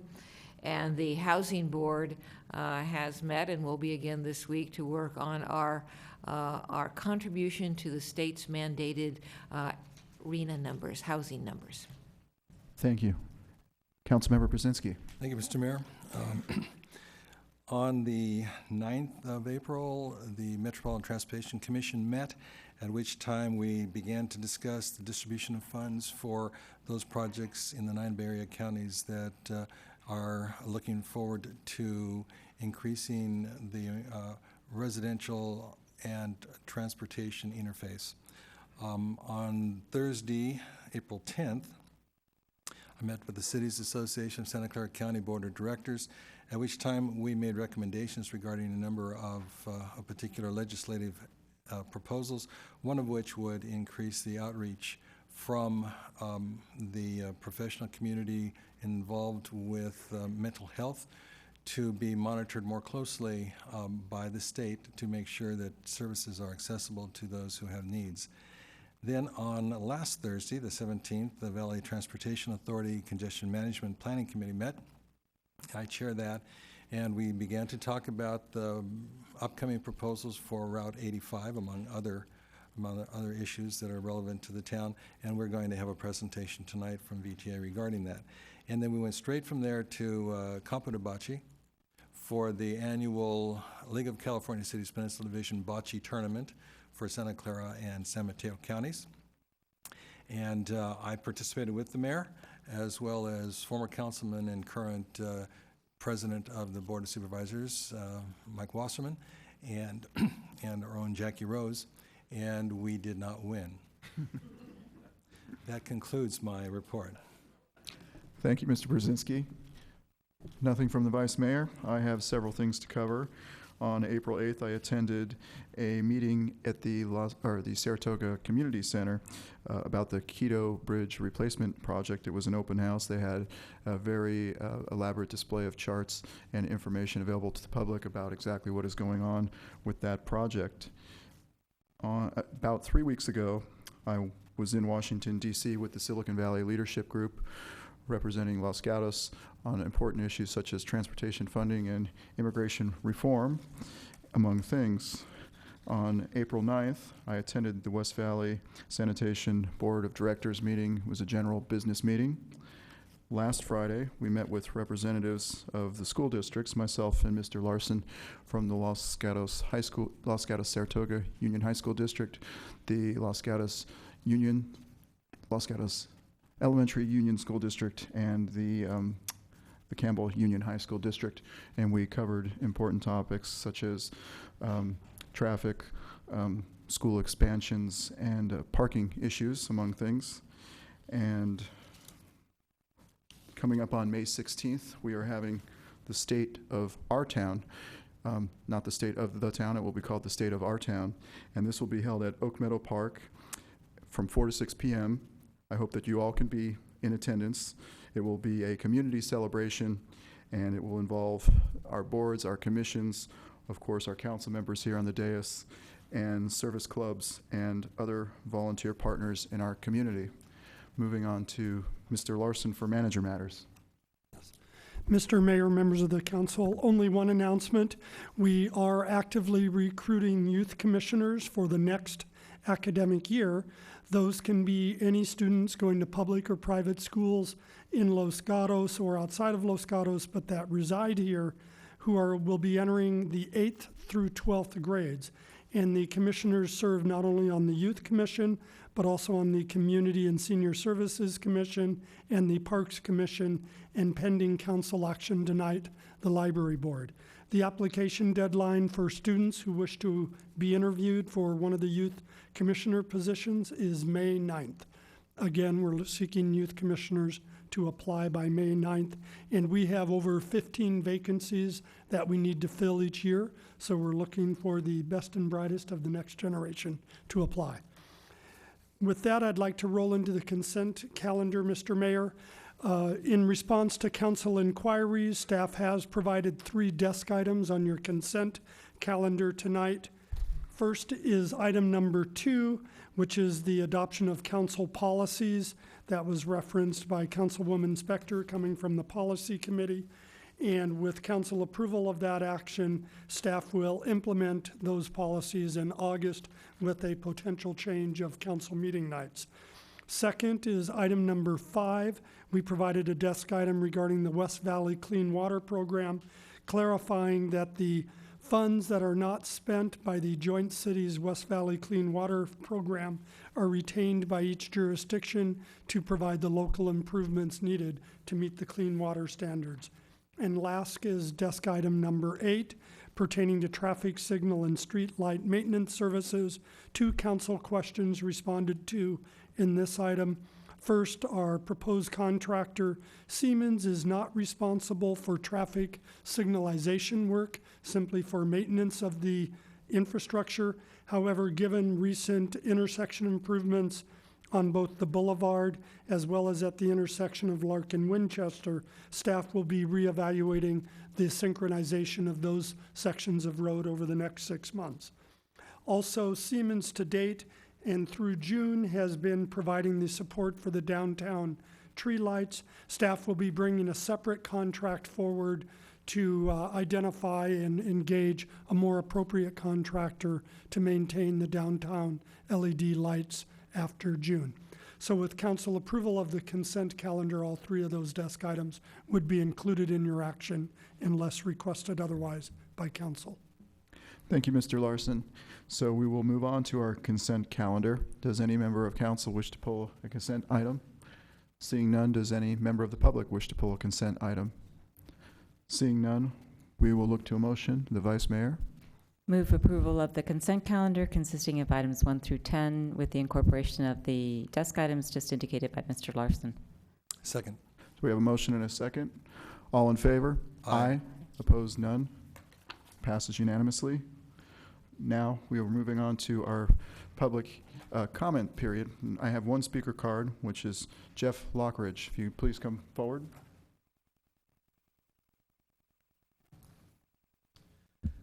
Jeff Lockridge, 109 Paseo Laura. I had a couple things I wanted to at least get off my chest a little bit. I missed the last meeting, the special meeting last Monday, because I didn't expect everyone to be that night. So by the time I saw it on TV, I wasn't able to do anything about it. And then I went on the website to see what I missed. And for example, tonight's meeting, it's not on the calendar. It's as a special notice on the front page, but if you go to the calendar and press April 21st, there's nothing there. So my suggestion is that the website needs to be improved. I know we're updating to, like the item number 2 on the consent calendar was to basically provide everything digitalized. And I know from my personal experience, I've been through a lot of websites, and our town website has got to be one of the worst websites I've ever been on. And when you pull up a PDF from a staff report to anything else, you can get an endless circling timeout that never produces anything that's longer than, say, maybe 20 pages. So something needs to be done. And I've gone to other town websites, and they're very quick, and you can search things much easier. You can find things much easier. So that's the first thing. The term limits that I wasn't able to comment on, I do think it's a major hurdle to run against an incumbent. I have heard it from many people, and I don't think it's really that fair. Now, this is coming from a resident. I also think that the term limits should be voluntary. I don't think that we should necessarily have, produce a resolution unless people don't comply. I also think that they should allow, the idea of term limits and the idea of our town council and our town government should be set up in a way that allows representation from the community on an ongoing basis in terms of participation. And that doesn't happen when someone is in the 3rd or 4th term of something that it's very difficult for someone to make a decision to go up against an incumbent if they stay there, and it's almost always a loss when it comes to that. So that's it. Thanks. Thank you, Mr. Lockridge. Mr. Larson, can you address some of Mr. Lockridge's concerns, maybe regarding the webpage, town webpage? Certainly. Thank you, Mr. Lockridge, for identifying some challenges with the webpage. As per the council's strategic goals, staff is updating the town's website, and we hope to be bringing that forward to you for review and launch in June. So that is a work process underway, and we'll incorporate Mr. Lockridge's suggestions in that. Second, for council meetings, be they regular meetings or special meetings, the town does maintain an email distribution of all council agendas. So whether it's for a special meeting or a regular meeting, you can be notified of council meetings when they're being held. That's separate from the What's New list, and I'll send you that link, Mr. Lockridge, so you can sign up for that email so you won't miss meetings again. I did check tonight's meeting, and I found the agenda on my tablet. We'll follow up with Mr. Lockridge to see where it wasn't available. And term limits was a council discussion and direction, and I'll defer to council comment on that. Thank you, Mr. Larson. That was the only card I had under verbal communications. Seeing no others coming forward, we will move on to our first public hearing this evening, which is conditional use permit application U-13-024, property location 33 East Main Street. Property owner is East Main Investment LLC, and the applicant/appellant is Sean Luca. We are considering an appeal of a planning commission decision denying approval of a request to operate a yogurt shop on a property zoned C2 LHP. And our staff report this evening will be provided by Ms. Marnie Mosley. Thank you. Good evening, Mayor, council members. The subject site is located on the north side of East Main Street, approximately 250 feet east of Highway 17. The tenant suite has been occupied by several retail and specialty retail uses, the last being Fromage, which specialized in cheese and deli items. The space prior to the earthquake was occupied by Dolce Despazio, who relocated to their current location on North Santa Cruz Avenue after the East Main Street building was damaged in the earthquake. The applicant is requesting approval to operate a self-serve yogurt shop with indoor seating. The applicant is proposing to operate from 10 a.m. to 10 p.m. Sunday through Thursday and 10 a.m. to 11 p.m. on Fridays. The proposed application complies with town code, does not have any impact on parking or traffic, and would introduce a use that does not currently exist in the vicinity. But according to Ordinance 2021 adopted by the Town Council, the proposed use would displace a potential retail tenant, and its impact on the downtown should be strongly considered. The Planning Commission considered the application on February 26th and voted 5-0 to deny the application based on the displacement of retail in the C2. The applicant appealed the decision with the justification that the Planning Commission did not have discretion over the application due to the language within the Ordinance 2021. And that while technically the proposed use is currently viewed as a restaurant use, they fall more under the specialty retail category and require no commercial on-site cooking equipment. Based on the decision of the Planning Commission and the language within Ordinance 2021 provided as an attachment in your staff report, staff recommends the Town Council uphold the decision of the Planning Commission and deny the appeal. This completes staff's report. We are here if you have any questions. Thank you, Ms. Mosley. Questions for staff? Councilmember Spector. Thank you, Mr. Mayor. You said there was how did you determine the parking necessary for this proposed use? And where is that parking physically? The parking for this site is predominantly in the parking assessment district. There are some spaces at the back of the facility. I don't know the exact number offhand, but the majority of the spaces for this building are in the parking assessment district. As a restaurant, because we consider them a restaurant, we directed them to have so many seats in the facility in order to maintain that parking associated with that suite. And then following up on that, what number was that, and what number did you previously have for the what do you call it, retail use? As far as seating or as far as parking? Parking. Let me look at the number in the report and get back to you in just a second. Thank you.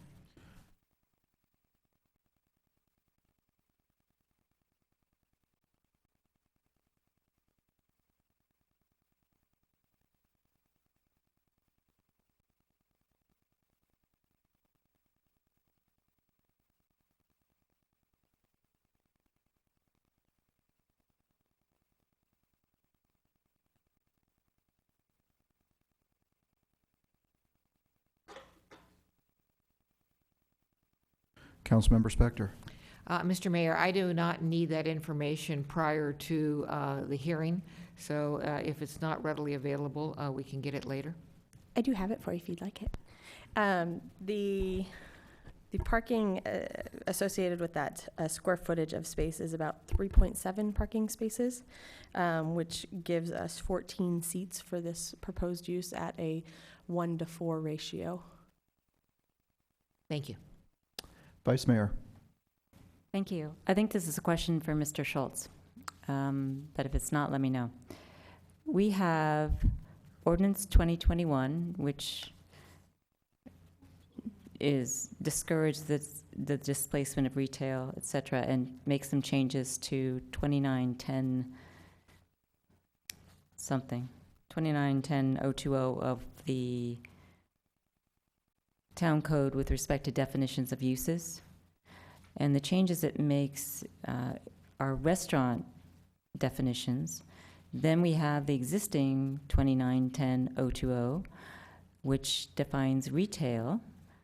And it says, including but not limited to the following: small markets businesses which sell meat, vegetables, dairy products, baked goods, candy, and or other food products.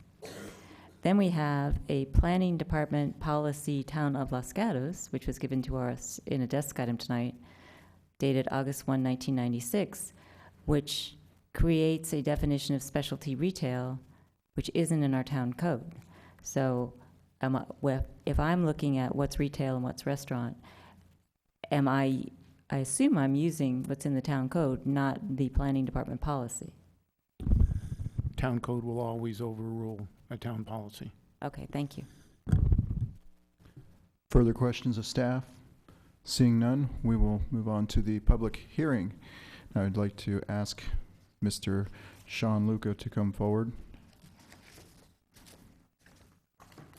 Evening, Town Council, Mr. Mayor.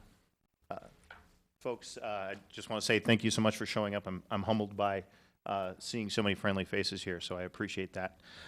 My name is Sean Luca, 515 North Santa Cruz Ave.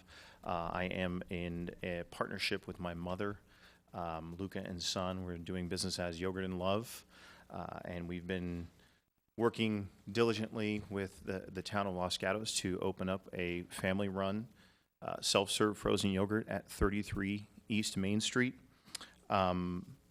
We did come across, Madam Vice Mayor, to your question, we came across the same planning department policy in trying to discern, when we went through this process, what in fact was restaurant versus specialty retail as well, and had some concerns around that. Again, this is the reason for our appeal, trying to understand where this business model fits with the town department, or the department policy, I should say. So we had the same concerns there as well. We are a little bit about myself. I've been a State Farm agent for the last 8 years in Los Gatos, local Bay Area resident most of my life. I love being in downtown Los Gatos, and can't wait to open another restaurant, or I should say, I apologize, retail space here in Los Gatos.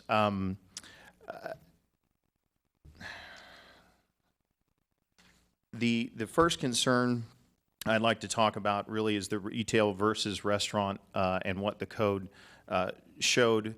We had some discussions in the planning meeting about whether we had seats or no seats. Would that make us a retail versus restaurant? That discussion was a little bit vague. The response, I believe, back was that seats actually didn't matter, that it was prepackaged food. And so when I read into the planning department policy and I looked at it, the specialty retail and the restaurant, I kept trying to look for where our business, self-serve frozen yogurt, really fit. And I couldn't get, it's kind of more of the round, peg in the square hole type of thing. It's almost there, but not quite there. So we kind of looked at, in Los Gatos, what was similar to our business model. Powell Sweet Shop was one that came to mind. Can I use an overhead? Great. When I went into Powell Sweet Shop, I took a look at,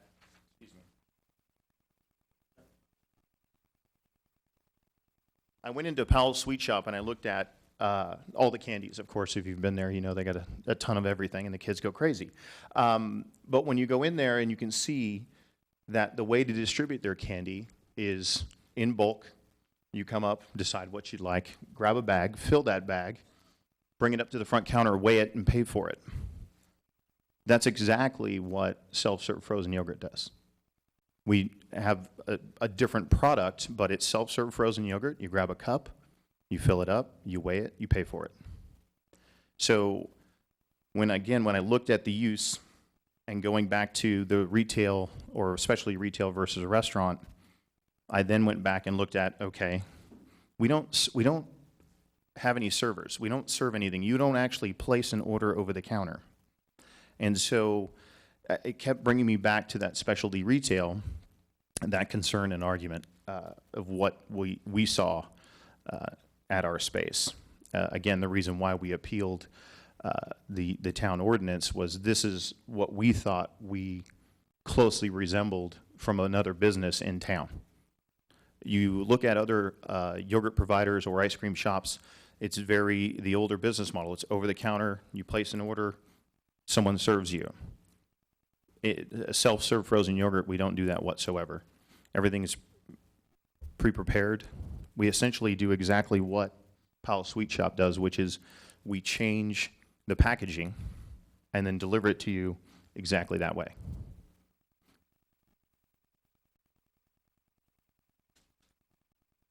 I wanted to go on also to a couple concerns that council members have brought up in some other meetings that we discussed. Conversion, if in fact the town was allowing us to move into that space, a big concern was conversion from our shop back to a retail shop, in discussions as far as operational agreements and agreeing whether or not we would leave it as we found it, which we are amenable to. But I also wanted to look back and I was looking at how many restaurants, how many retail spaces, and just down the street was Summit Bicycles and Café de Fleur. There we go.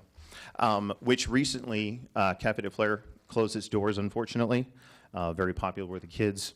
And Summit Bicycles has actually moved in. And as you can see in the overhead, there was a common space in between the two stores, a roll-up door. And in that, you can actually see the interior of Café Fleur and the type of items that they had in the store. Very similar to what we would have in support of our business. Really refrigerated items. All of our yogurt machines are on caster wheels. Our freezer and refrigerator castered wheels. So if we actually had to roll things out, God forbid, and move out of the space for whatever reason, it would probably be a lot easier than what Summit Bicycle had to go through to convert back to retail. Also, I'd like to point out is that now that Café de Fleur is gone, we're down, quote unquote, one restaurant and up one retail. So if granting us a use, we would not be adding to the restaurants in town. You'd be still a net zero, plus or minus. There were some concerns about traffic management. When we looked at building our store, we knew that this area gets backed up. People are on the sidewalks all the time, which is a great thing. But you see them outside in front of Country Kitchen, Spinalo's now, waiting for a seat. Self-serve frozen yogurt in that business model actually is built to get you in and out quickly, to move the traffic through.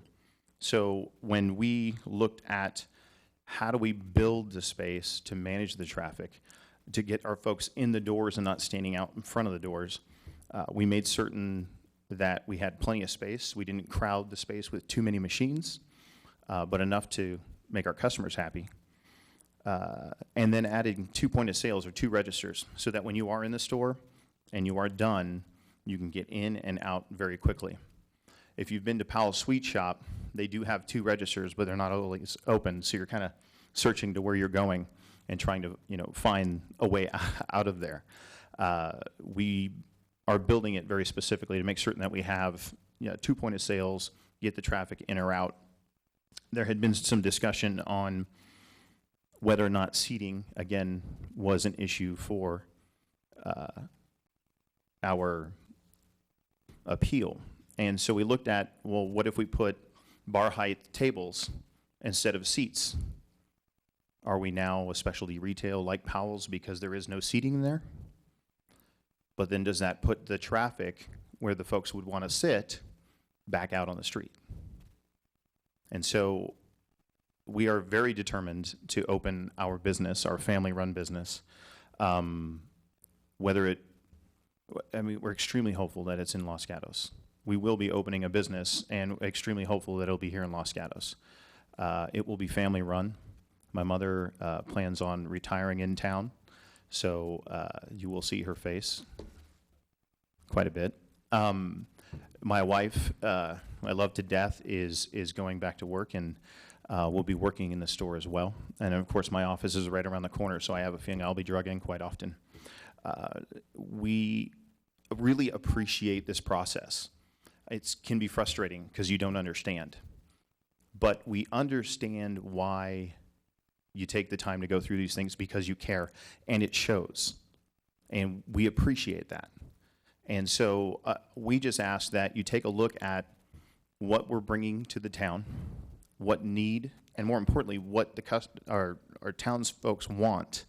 I know we've had over 100 signatures for petition, several emails. I don't have them all with me in support. I'm not certain, Marnie, maybe I'm dangerous asking this question, if there was any against for, okay. So, all right, that's good.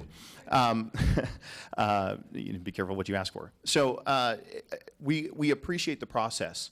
We really do. And in that, we are going to build a high-quality, family-run, a place where families can go from the trail, from the high school, hiring high school kids, having them in our store, we just think it's a benefit and a support to not only the local businesses, but your high school kids and the town folks.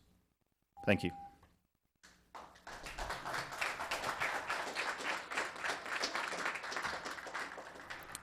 Thank you, Mr. Luca. I would ask that moving forward in the evening, if you could hold your applause till the end of the public hearing, if you agree with the speaker. That way we can move through these speakers quicker and everybody will have a chance to speak. And the next speaker is Bob Shepard. Oh, Councilmember McNutt has a question for you. Sorry. Yes, ma'am. Sorry. Mr. Luke, a couple of questions for you. So I have not been to this type of business before. Okay. So when you talk about toppings, I'm not exactly sure what those include. Is there preparation that you have to do? Chopping, dicing, slicing stuff? You know, that's a great question. Actually, Honey Hill Farms is our preferred vendor out of Stockton. And actually, they're the number one rated in the country. We pay a little extra for them for a couple reasons, not only the quality of their product, but they do a lot of preparation for us. So the preparation, our product in yogurt is delivered in gallon milk jugs that are 100% recyclable, so we actually return those back to the vendor. We take that, we pour those into the yogurt machines, and they do their business. Give you a diagram here, I apologize. Our toppings dispensers are very much like what you saw at Powell's Sweet Shop. We took it upon ourselves to put our toppings bars into separate canisters. We were concerned about cross-contamination from nut allergies and those type of things. These all come prepackaged as well. So really demand just determines what we order locally. Will there be some prep? I imagine we'd probably pick up some fresh fruit from the farmer's market on the weekends if there's something that's specific or we haven't carried before or the town wants us to. But our vendor currently will provide fresh fruit, frozen fruit, toppings, all pre-prepared for us. Ziploc bags that we quite literally put in canisters like that. Did that answer your question? Yes, Okay. thank you. And then if I might, Mayor, two other quick questions. In the staff report, there is a suggested additional condition, if this were to be approved, saying that the approved use is for a yogurt dessert shop without commercial cooking facilities or equipment. Is that something that you could live with, having that condition? I believe so, yeah. Tony, do you have any issue with that? Yeah, I think building owner and we would be absolutely fine with that. There's no intent at this point to change our use whatsoever. Matter of fact, we're focusing on self-serve frozen yogurt because we want to be a specialty shop and focus on that one item and not do multiple other types of items. We think the town will be supportive of that type of business. And then my third and last question is regarding your hours of operation.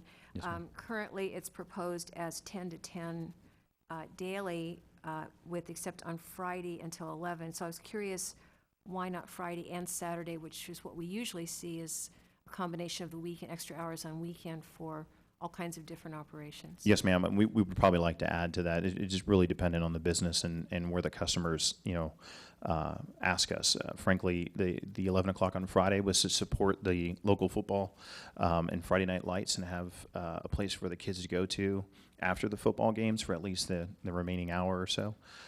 We would probably look at maybe adding another hour on Saturdays if the demand deems so. But we try to stay in lockstep with our neighbors that are there. They all, I believe, close around 10 o'clock. Thank you. Thank you. Before we go on with further questions, I would like to have the council members mention if they had any opportunity to meet with the owner disclosures. So we'll start with Councilmember Przinski. Thank you, Mr. Mayor. Yes, I did have the opportunity to meet with the applicant and meet on site and have a opportunity to visit and get firsthand information about how the operation is going to be conducted. Thank you. Vice Mayor? I also met on site with the applicant and the building owner. I met on site with the applicant as well last week. I met on site with Mr. Luca and with Jason Farwell. I did not meet on site, but I did have a brief phone conversation with the applicant. Thank you. Now, Councilmember Spector, your question. Thank you, Mr. Mayor. You talked about, I can find my notes, you were talking about the concept of in and out, moving it along. Yes, ma'am. And sort of like looking at a concept of this is more like retail more than like restaurant, but yet you have decided to, at this point, request, your tables and chairs. Yes, ma'am. So, given the fact that, let's assume in my mind, tables and chairs is more consistent with restaurant, less consistent with in and out, more consistent with restaurant, less consistent with specialty retail. Yes, ma'am. Why did you make that decision? Really demand. When we talk to the local townsfolk, obviously seeing other businesses that are there, when you look at the town, you'll see folks, quite a few folks, walk around with their ice cream cones and things like that. Unfortunately, a lot of that ends up on the sidewalks. But we also looked at the need. The reality is we're 150 feet from the trail. And I know I have 4 children. And probably the one thing that my wife loves the most is when she walks into a frozen yogurt store that she can sit down and let the kids go. And she has 5 minutes apiece. And so we really looked at, it's not somewhere where you're going to go and sit down for an hour or a half hour and have a meal. You're going to sit down, grab what you want. You may eat a little bit there, but most likely, and I'm trying to remember our last experiences when we go and eat yogurt, we're always outside. We don't actually like to be in the facility. We try and get outside. So we did bridge the question of, do we do bar height tables to give folks a place to land, but not sit? And then we looked at our customer base, probably the majority of it being children. A bar height table is not really conducive to a child who can barely see at the bar. So what do we do there? Being supportive of ADA and having those, of course, we would have a table that would meet those regulations. But again, where do we balance that between providing what we think the customers actually will want? Frankly, my concern would be that we would open with no chairs, and the council would hear about it quite a bit, frankly. So have we looked at that? Are we willing to go down that route? I believe we are, but we would prefer chairs, absolutely. Did I answer your question? You did. Thank you. All right, thank you. Further questions? I will ask a question, and this came up during your presentation. Would you be amenable to have other prepackaged items like granola bars and bottled waters and trail mixes and things that would complement your offering other than yogurt that would fulfill more of a retail? That's a great question. Actually, when you walk into the store, there is nothing in the store that says you have to get yogurt. You actually don't have to come in and get yogurt. If you wanted to get granola from a dispenser like you see at Powell's Sweet Shop, and that's all you wanted to get, you bring it to the scale, you weigh it, you buy it, and you go. So whether it's yogurt or the toppings like at Powell's Sweet Shop, it doesn't matter what you get in that cup. We will be offering up bottled water and juices, staying away from the sodas and the sugary drinks type of thing. We want to keep a healthier product set in our store. So we will be selling bottled waters and juices in the store as well. Okay. Thank you. Welcome. I think that's it for the questions for now. All right. So now we can call up Mr. Bob Shepard. Sorry you had to wait. All right. Thank you so much. Of course. City Council members, first I'd like to thank you, the City Council members, for your time, your energy, and your expertise in serving on the City Council. I really don't think you get thanked enough, so thank you. But I'm here to speak in favor of Yogurt and Love. My name is Bob Shepard, and I'm the leasing agent for the owner of the building, Peter Hoffman, and I've worked in commercial real estate for the past 25 years. I've done more commercial real estate leasing in the town of Los Gatos than any other agent, leasing 100 Winchester, which is the Netflix campus, and also handled the entire El Gato Business Park. I've sold a number of buildings up and down University Avenue, and also did the leasing for Duodeca and Spinello's on East Main Street. So this space and I've handled this for a while for Peter Hoffman, this location is a challenge, and that's really an understatement, that's a challenge. And the town has done an excellent job of driving traffic over to North Santa Cruz, but what you really need to be doing is driving more traffic over to East Main Street. So energy and vibrancy is what you're trying to get to, and energy and vibrancy are created by foot traffic and people spending their retail dollars. So the former wine shop across the street at 32 East Main Street has zero activity, nothing going on there, and the broker said no hope of anything right now. And the space you're voting on tonight at 33 East Main Street was vibrant for 10 years when it was, before the earthquake, when it was Dole Spacci. 10 years of being an Italian ice cream store, and then the earthquake came. So after the past 5 years, there have been two tenants. Someone mentioned the fromage space, the fromage tenant, which was a cheese shop. The cheese shop lasted 4 months. Before that, it was a wedding shop that lasted 6 months.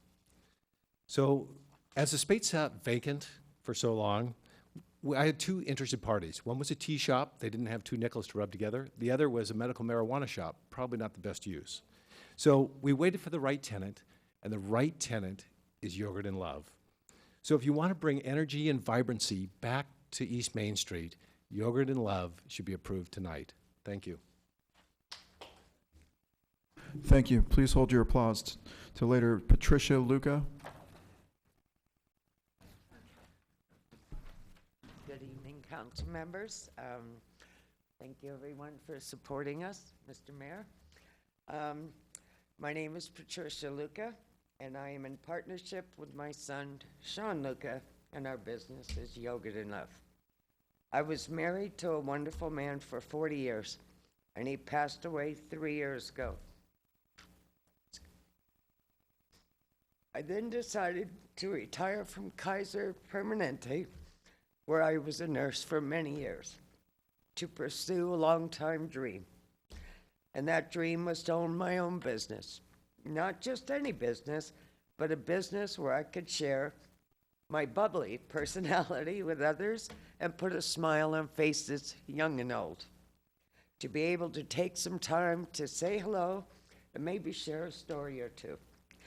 So off we went, my son Sean, my daughter-in-law Kayla Luca, and myself to set out to find the perfect location to call home for me, my family, and our store. After several months of looking and saying to each other, nah, that's not it. No, this isn't the right one. We came upon 33 Main Street. Trust me, it was instant love. And all three of us said at the same time, this is the perfect spot to call home. If you allow our family and our business, Yogurt and Love, to be a part of your community, we will make you proud. We are very proud of who we are and what we stand for. And I assure the town of Los Gatos that you will see myself, my son Sean, or Kayla Luca every single day that we're open in our store. We as a family will be running Yogurt and Love. We will take great pride in keeping our store immaculate. My dad was military, 30 years. And keep our sidewalks clean as well. Since the passing of my husband, I'm looking to relocate from Santa Clara, where I have lived for 35 years. I am looking for a home where I can become a part of the community and be involved with the town. I would love to call Los Gatos my new home and hope you will consider allowing myself, my family, and our business to be a part of your wonderful town. Thank you. Thank you, Ms. Luca. The next speaker is Kayla Luca.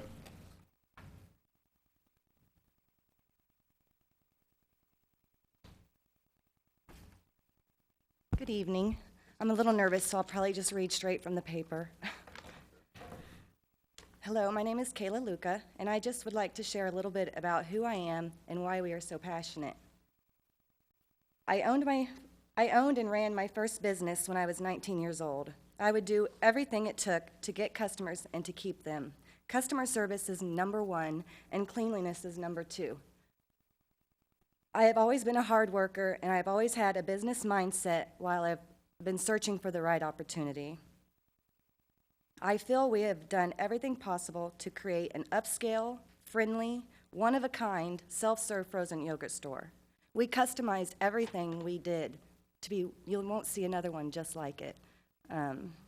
We understand the town ordinances, and we appreciate why they are in place. Los Gatos is what it is because you do care about every detail, as we do too. That is why we feel we would be a great addition to this side of town. When we started down this road, not knowing about the ordinance, we found out, and it was too late to give up, as we had already spent and invested thousands of dollars that we wouldn't get back, not only to the town, but on the building, because we started construction before we knew there was ever an ordinance. We understand mess-ups happen, but it was kind of like we couldn't turn back, right? This is our store, our life, our future, and our livelihood. To deny us solely on a town ordinance would crush our dreams and our hard work that we have already put forth. I have made several friends already in town, which gives me a close-to-home feeling I miss so much. I look forward to finishing what we started and becoming active in all parts of the community. As I said, our whole world is wrapped around our business. Our future is in your hands. We just ask for your approval, and we look forward to making you all very proud and confident in your decision. Thank you very much. Thank you, Ms. Luca. Next speaker is Thomas Finley.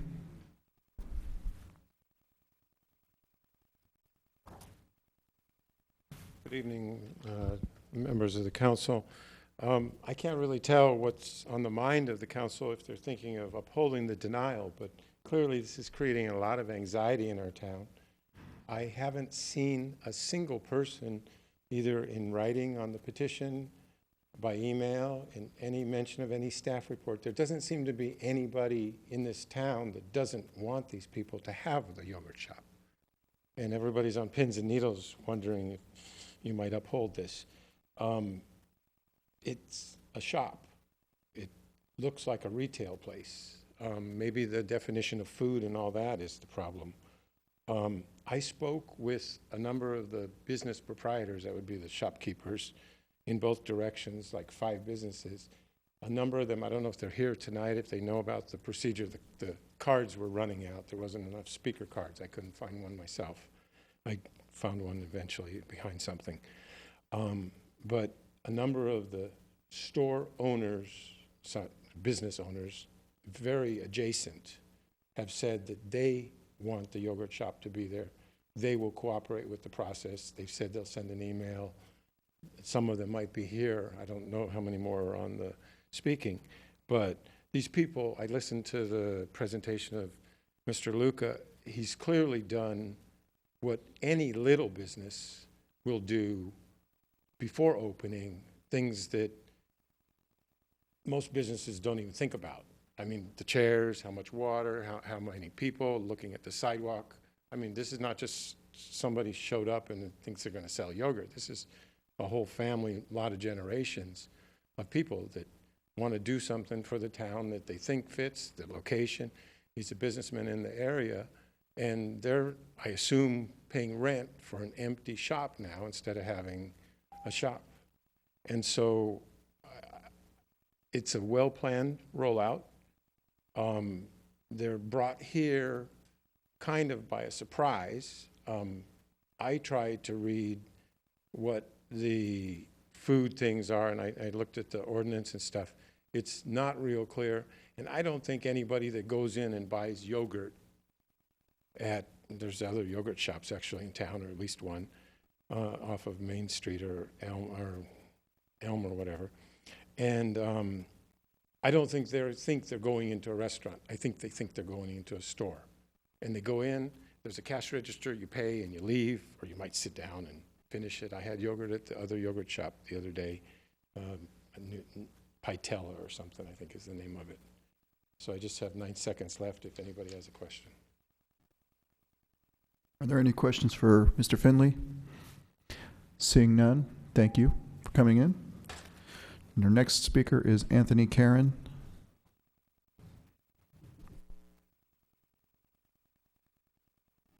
Good evening, Mr. Mayor, council members. Anthony Karen, I'm counsel for the property owner, Peter Hoffman. Peter's asked me to come here tonight to present on his behalf and on behalf of this prospective tenant. I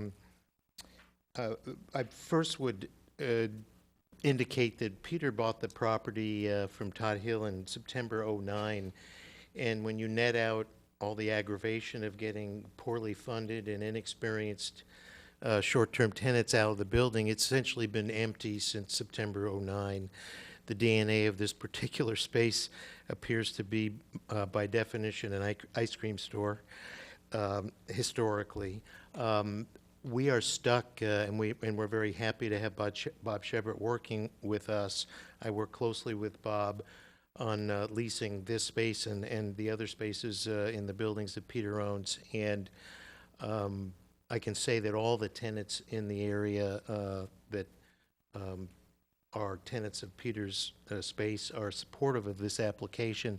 Bob and I have worked closely, and actually it's somewhat frustrated to try to find a defined retail tenant under the current perceived definition of specialty retail, and we just can't make it work. And it's to the detriment of Peter. It's also to the detriment of the local community in the sense that the foot traffic in the area is impacted by that empty black hole, as Peter respectfully calls it. We're forced to accept unqualified, unfunded, very inexperienced tenants. The Fromage was a perfect example. Nice guys, but they really didn't understand what they were doing, and they had absolutely no funding bandwidth whatsoever. Same with the wedding dress store. I spent more time writing letters asking for the delinquent rent than it was worth. And so this is an opportunity for the council to step up and encourage and implement the kind of vibrant activity in that area that benefits the community as a whole, the high school, and the other local tenants, potentially reinvigorate the area and have the old wine shop, which is a very large space that needs to find a tenant. Maybe that'll be an encouraging opportunity to find some new tenants in that area. So we respectfully request, and we'll be prepared to support any operational agreement that limits the use to this current application. Peter has no intention of using this as an opportunity to find a way to pigeonhole this into a more commercial restaurant down the road. We're supportive of that operational restriction, and we encourage your approval tonight. Thank you very much. Mr. Karen, before you leave, I have a question for you. Yes. And I'm not sure if my council colleagues do, but I will begin. One of the concerns I had with this space was restroom facilities. If this council were to move forward with the proposal with the seating and vote it through in the age of ADA compliance, how would you address a facility for the customers? Or would you? The space is served by a restroom facility that is in the back of the building that services both Spinello's and this restaurant. Spinello's has rebuilt the restaurant to be ADA compliant. It's not a sole use restaurant. It's used for both tenants. So it already has, respectfully, an ADA compliant bathroom. So would that be available for customer use? Yes. Okay, thank you. That is the last speaker card I have, and I'd like to invite Mr. Luca back up to, we have one other card, okay. It's okay. Special delivery, thank you. Tammy Shepard. Hi, I'm Tammy Shepard, and I actually live in Saratoga, but I work at 41 East Main Street. I work for a startup, and we work very long hours, and I'd like to speak on behalf of the business people in the area. We very rarely get out our front door, and we have been looking so forward to you opening up. I think I could single-handedly support your business. But I believe, first of all, parking is not an issue for those businesses that are there in this area. We walk and we buy our lunch, we buy our yogurt, and then we leave. So I think I speak on behalf of my coworkers as well as probably a lot of business people in the area that I think it's a wonderful addition to the retail as well as the restaurants in the area. So I wholeheartedly support Yogurt and Love. Thank you. Thank you. Are there any other cards? Seeing none, Mr. Luca, would you please come forward? You have 5 more minutes to add to your presentation. I just wanted to address your question again as far as the ADA bathroom is concerned. There is access from this location, 33 East Main, to the bathroom in the back. The requirements from the health department, City of San Jose, actually, I'm sorry, Santa Clara County, if there's a requirement that they need an expansion to the bathroom or an added bathroom to that, we have already agreed with Mr. Hoffman and Tony that we would supply or build any bathroom that was needed to meet any ADA concerns or health codes there. Okay, thank you. Yeah, absolutely. Lastly, again, I just want to say thank you for your time.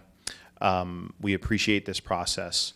I appreciate the time that you gave me coming to the facility. I did that on purpose because I wanted to show you that we want to keep the integrity of the building, the hardwood floors, the 14-foot brick walls.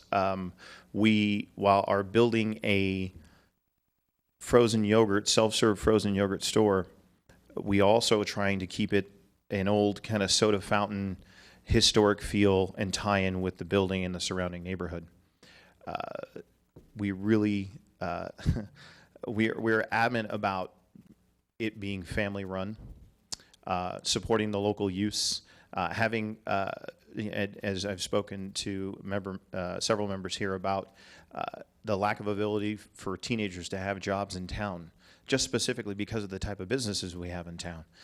Yogurt and Love is almost exact opposite. We want the teens to come in. We want them to work there 4 or 5 hours that they can manage in between sports and school. Be supportive in that as well. So we look really for this opportunity to be part of this community, and really not for the next 6 months. I know Tony's concerned, and not for the next year, but for our family, and really open a family business and be here for the long term. So I appreciate your consideration. Thank you. Thank you, Mr. Luca. Seeing no questions, we will officially close the public hearing and move on to council discussion and or motions. Councilmember McNutt. Thank you, Mayor. As I read through the transcript of the Planning Commission, you could feel, I didn't watch it, the tape, but you could feel their disappointment in not being able to approve this.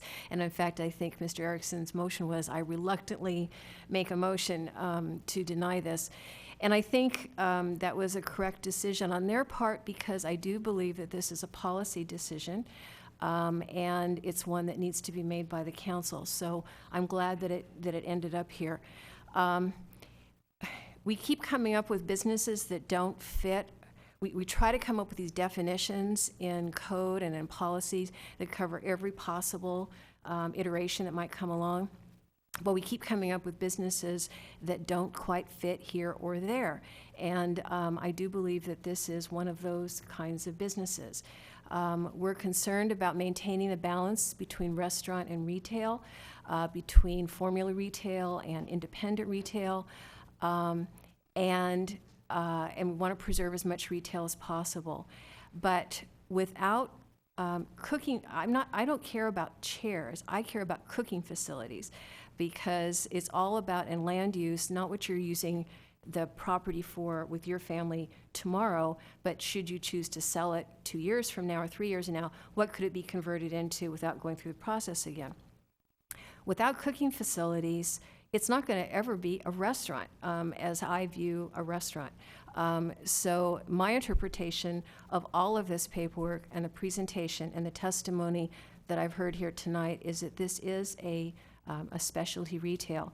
So I'm going to go ahead and make a motion to grant the appeal on this with two additions. One is to add the condition that is recommended in the staff report on page 3 that restricts it from having commercial cooking facilities or equipment. And then I also would like to change the hours of operation in condition number 6 so that should the business chooses to, they can be open till 11 on Saturday night as well as Friday night, which makes more sense to me to be consistent with other types of businesses in our community. So we have a motion. Do we have a second? Second. So we have a motion and a second. And further discussion. Vice Mayor? Actually, I have a question of staff, if I can, before we ask Councilwoman McNutt, that you indicated you think of it more as specialty retail. So I'm just wondering, if it's specialty retail, then there's no conditions, right? Because the conditions come from calling it a restaurant, which makes it need a CUP. If the council were to want to amend the existing policy and consider them specialty retail, then a conditional use permit would not be required. Okay, but changing the definitions and amending the policy would be way down the road, so as long as we're not now calling it, I guess, we're saying it looks like specialty retail, but that you're suggesting we adopt the resolution and the conditions as they are, with the additions that you indicated. Councilmember McNutt? I think I got lost here in the question, but I want to grant the appeal and get this thing going. So you tell me how to make that work. I think the motion you made works. Councilmember Spector. Thank you, Mr. Mayor. I have several questions of staff. First of all, following up on what the Vice Mayor said before this all started, she was talking about the retail ordinance. That's our attachment 11, correct? That's the one that the Planning Commission was working from. Ordinance 2021 is just, it discourages the conversion of retail to restaurant, which then you go to the specialty retail versus restaurant policy, and that gets you to where the staff has worked for quite a while. I guess that went into effect in '96 as far as considering any type of yogurt or any type of food service with seating as a restaurant, not a specialty retail. All right, I'm gonna have to back you up there. You're going way past me. The Planning Commission was working from attachment, we have as an attachment 11, which is ordinance 2021. Is that correct? Correct. And then tonight, one of our desk items is attachment 13, which is a policy that has definitions of specialty retail and restaurant. Is that correct? Correct. And following up on what was just stated, if there were no seats, then this could be specialty retail and therefore not need a CUP. Staff has considered that because the language specifically in restaurant includes yogurt, that we would require a conditional use permit. Whether seats are provided or not, that has been how they have been done. As provided in the desk item, all the yogurt and ice cream shops in town currently do have conditional use permits for service. Because you took the word yogurt from the restaurant portion of that policy? Some of those predate this policy. How does staff weigh in on the applicant's comparison of their proposed use with the Powell's use? And first of all, is Powell's specialty retail? Powell's does have a conditional use permit, but that is predominantly for the gelato portion. As far as defining the rest of it, we would probably categorize it as specialty retail. And that being the case, how would this use differ? And as they propose to do it, how would it differ from the Powell's portion that is specialty retail? Staff agrees that it's a unique use that has not really entered the policies that we have to consider applications under. So it would be at the purview of the council to make that direction and define and modify the policy to to include this use as a specialty retail. But you didn't, but staff didn't, because you went to the exemplar uses under restaurant in the policy. Correct, as well as past practice. All right, now on Elm Street, I'm assuming that yogurt establishment has a CUP? It does. All right. And is there any operational distinction between that one and the proposed use here? That use also offers, I think, prepared drinks and other items. They did get their CUP on their. They were a new use under that CUP. So I was thinking they went in under a different CUP, but they were proposed as And they are. my last question, the ADA bathroom, is there, I mean, I know where the bathroom is in this facility, a building, is that bathroom, and I hear the offer that if we need another bathroom, we're going to put it in. That doesn't seem very realistic to me. So tell me about the compliance with having a bathroom and having it ADA compliant as it currently exists. The building official has reviewed the proposed plans as well as the ADA compliance and has determined that as he reviews them, they currently comply with ADA. For this space? Correct, for this proposed use. All right. Thank you. I have no further questions at this point, and I'm still mulling over the motion. Councilmember Brzezinski. Thank you, Mr. Mayor. I think I want to go back to Councilwoman McNutt's comment about the Planning Commission's difficulty. And the motion was made reluctantly, and it seemed to me that the Planning Commissioners were, to a person, attempting to diligently somehow make the language we've got fit to the project that's in front of us. And I think what's being pointed out here is that there's a hybrid that we're not addressing appropriately.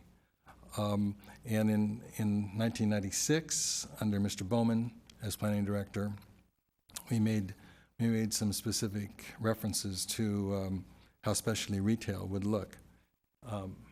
And then we included bakery as an exempted use that serves food prepared on site and those kinds of things. And I guess what I'm thinking right now is that this isn't a really pretty picture that we're looking at, and that we probably do have to take another look at how we're creating definitions to be more reflective of what we see today. I would be very interested in our pursuing that, but not tonight. I think that for my purposes, there's sufficient dissonance around restaurant or specialty retail that we can move forward with the motion if the council agrees, and leave for a future date the staff's work to clean this language up to be more reflective of what we actually see. We did that with a wine store or wine shop. I think we're going to probably have to do it with this particular use as well. From my perspective, as I looked at 2021, and I was here at the time when we wrote this up, the language I find is kind of interesting, this part of the language. This ordinance is intended to discourage the displacement of retail uses by restaurant uses by requiring the Planning Commission to conduct a careful review of all applications. So in other words, as I read this, it sounds to me the intention is to, by going through the process of the Planning Commission doing a careful review, that's the intent to discourage. It doesn't say forbid, it doesn't say disallow, and I do believe that in looking at the language as such, the intention is to fulfill this primary goal which we have, which was to maintain the balance of restaurant and retail in the downtown. And that's what we're attempting to do. Frankly, I don't see the value of a vacancy as enhancing our retail environment in the downtown.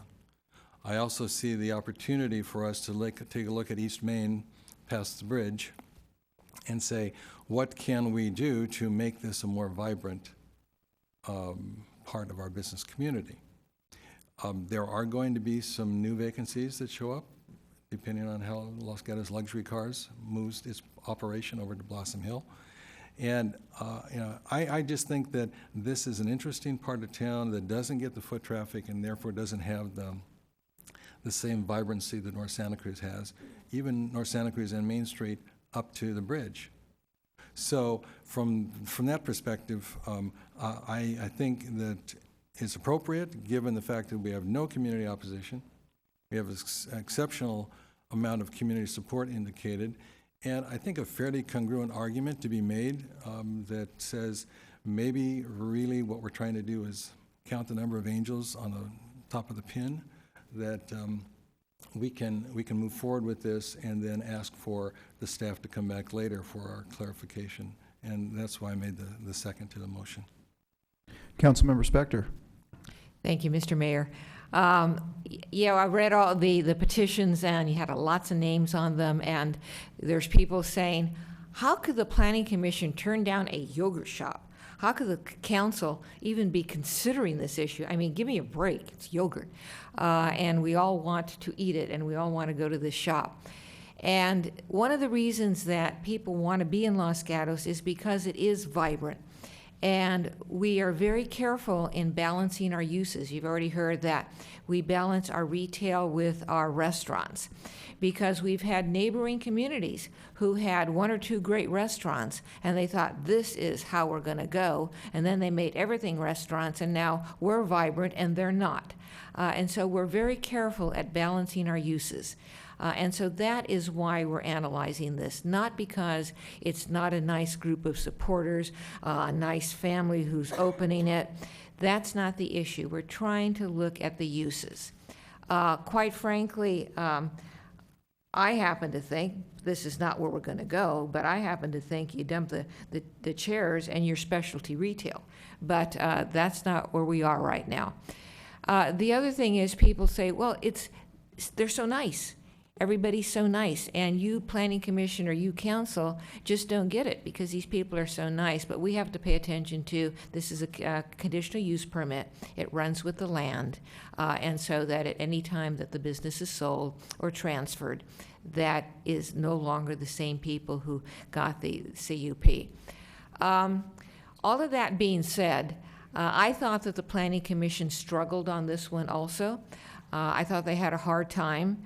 And that if I thought they erred in any sense, it was because they used Ordinance 2021 pretty much as a mandate. But as has been pointed out, I looked at the wording really carefully because I wanted to see if I had any wiggle room here. And it discourages the displacement of retail. It doesn't prohibit or bar. And so having gone through all of that, I will be supporting the motion. I think it has enough conditions and qualifications where it will be good for the current owners and users and good for the future of our town. Vice Mayor. So I actually will be supporting the motion as well because I think it's a good use, but I have an interesting take on the specialty retail restaurant thing, which I agree is for another day. But if I look at our current land use code, 2910-020, I see that retail use means providing on-site sales directly to the consumer for consumer, that would be the person eating the yogurt, or household use, including but not limited to the following, and one of the things in the list is dairy products, and if they are not using fake yogurt, I think it's a dairy product. So to my mind, it fits under the retail use in our ordinance. We do have a planning commission policy, or planning department policy from 1996, which sets out something else, but it's never been adopted as an ordinance. So in my mind, it's specialty retail. And in that sense, I would say, okay, or I would just say it's retail, because we don't have specialty retail in our ordinances. And the chairs comes from the planning department policy, not from our ordinance. So it's all very interesting because often we sit up here and say, oh, we worry about the fact that if we grant a CUP for a particular space, it runs with the property, not with the owners, and now we have a restaurant. Whereas if we didn't necessarily, ironically in this case, grant a CUP, it wouldn't be running with the property and we wouldn't have that issue. But I agree with Councilwoman McDutt that I don't particularly want to hold it up. I think that's policy discussions for another day. I don't think the Planning Commission erred because these are policy discussions. So I will support the motion. All right, it's my turn to weigh in. I will be supporting the motion as well. Everything's been said and said again, so I'll call the question. All those in favor? Aye. Aye. Opposed? None. Now you can clap if you'd like.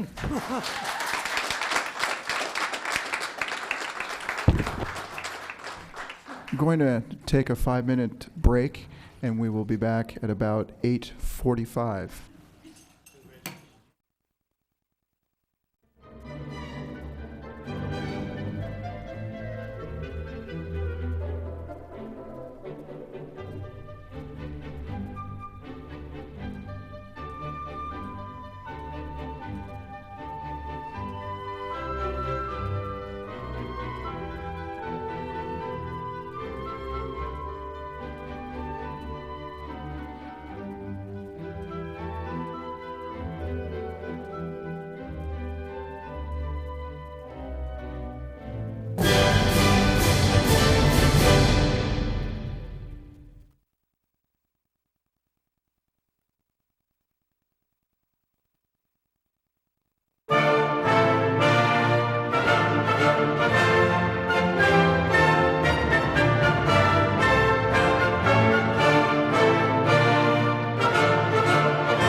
call the meeting back to order. And we have one more item of business tonight, and that is our staff report regarding the status of the Highway 85 Express Lane project. We will defer to Mr. Matt Morley for that. Good evening. Thank you, Mayor. I do have a presentation on the Silicon Valley Express Lanes program. Do want to call your attention to the desk item that you received this afternoon that has responses to 3 questions that were posed by council. This presentation is background information on a capital project that the VTA is advancing to create express lanes along Highway 85. I give credit to VTA for the info contained in the slides. The information is largely provided by the VTA. This project has received comments on the notice of intent to adopt a negative declaration. We provided comments for the town as well. And responses to those comments are expected this summer. The project is expected to construct in 2017, although VTA is still working towards full funding for the project. Oops. This is just a quick map of congestion levels in Silicon Valley in the morning. You can see on the slide portion specific to Los Gatos that it's red or service level F. No surprise, I don't think. The express lanes would create a 58% reduction in total hours of delay, a 59% reduction in average delay, and a 43% increase in speed, according to the information provided by the VTA. And this is a similar slide for PM traffic, so you can again see the southbound traffic is red, which is service level F. Just a little background on express lanes. Express lanes are converted carpool lanes that offer solo drivers the opportunity to use carpools for free.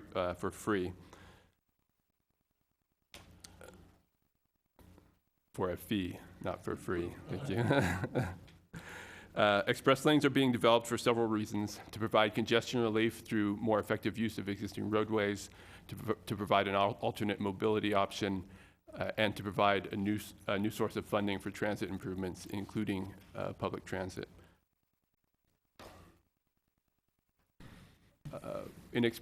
Who can use express lanes? Carpool users can still use them, and carpool users would use them free of charge. Solo drivers can use them with the use of a transponder, and they would pay a fee. One of the other questions we've had is, what is the mass transportation plan on 85 north of 87, so the area that really affects the town? There's no planned extension of the current light rail system, and the VTA has express bus service that will continue on 85 with potential increase with the express lane revenues. And another question that's come up over time that we've heard a lot about is, will the use of federal funds require allowing trucks on State Route 85? And the answer to that is no, it will not. And we've also heard noise concerns from residents that are adjacent to Highway 85. And in your council packet was information regarding the noise study that was provided by VTA and outlines what the effects of the express lanes would be.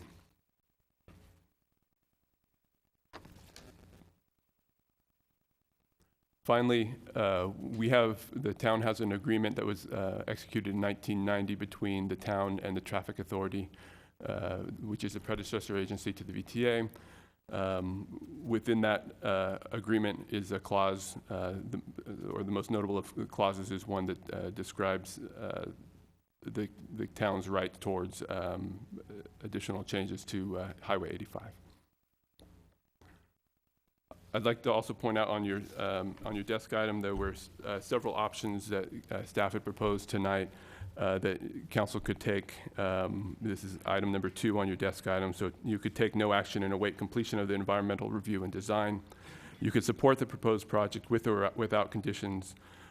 You could oppose the project outright, or you could authorize the mayor to send a letter to the board of VTA requesting compliance with all terms and conditions of the town's agreement with VTA, including the requirements for written approval from the town prior to any additional lanes.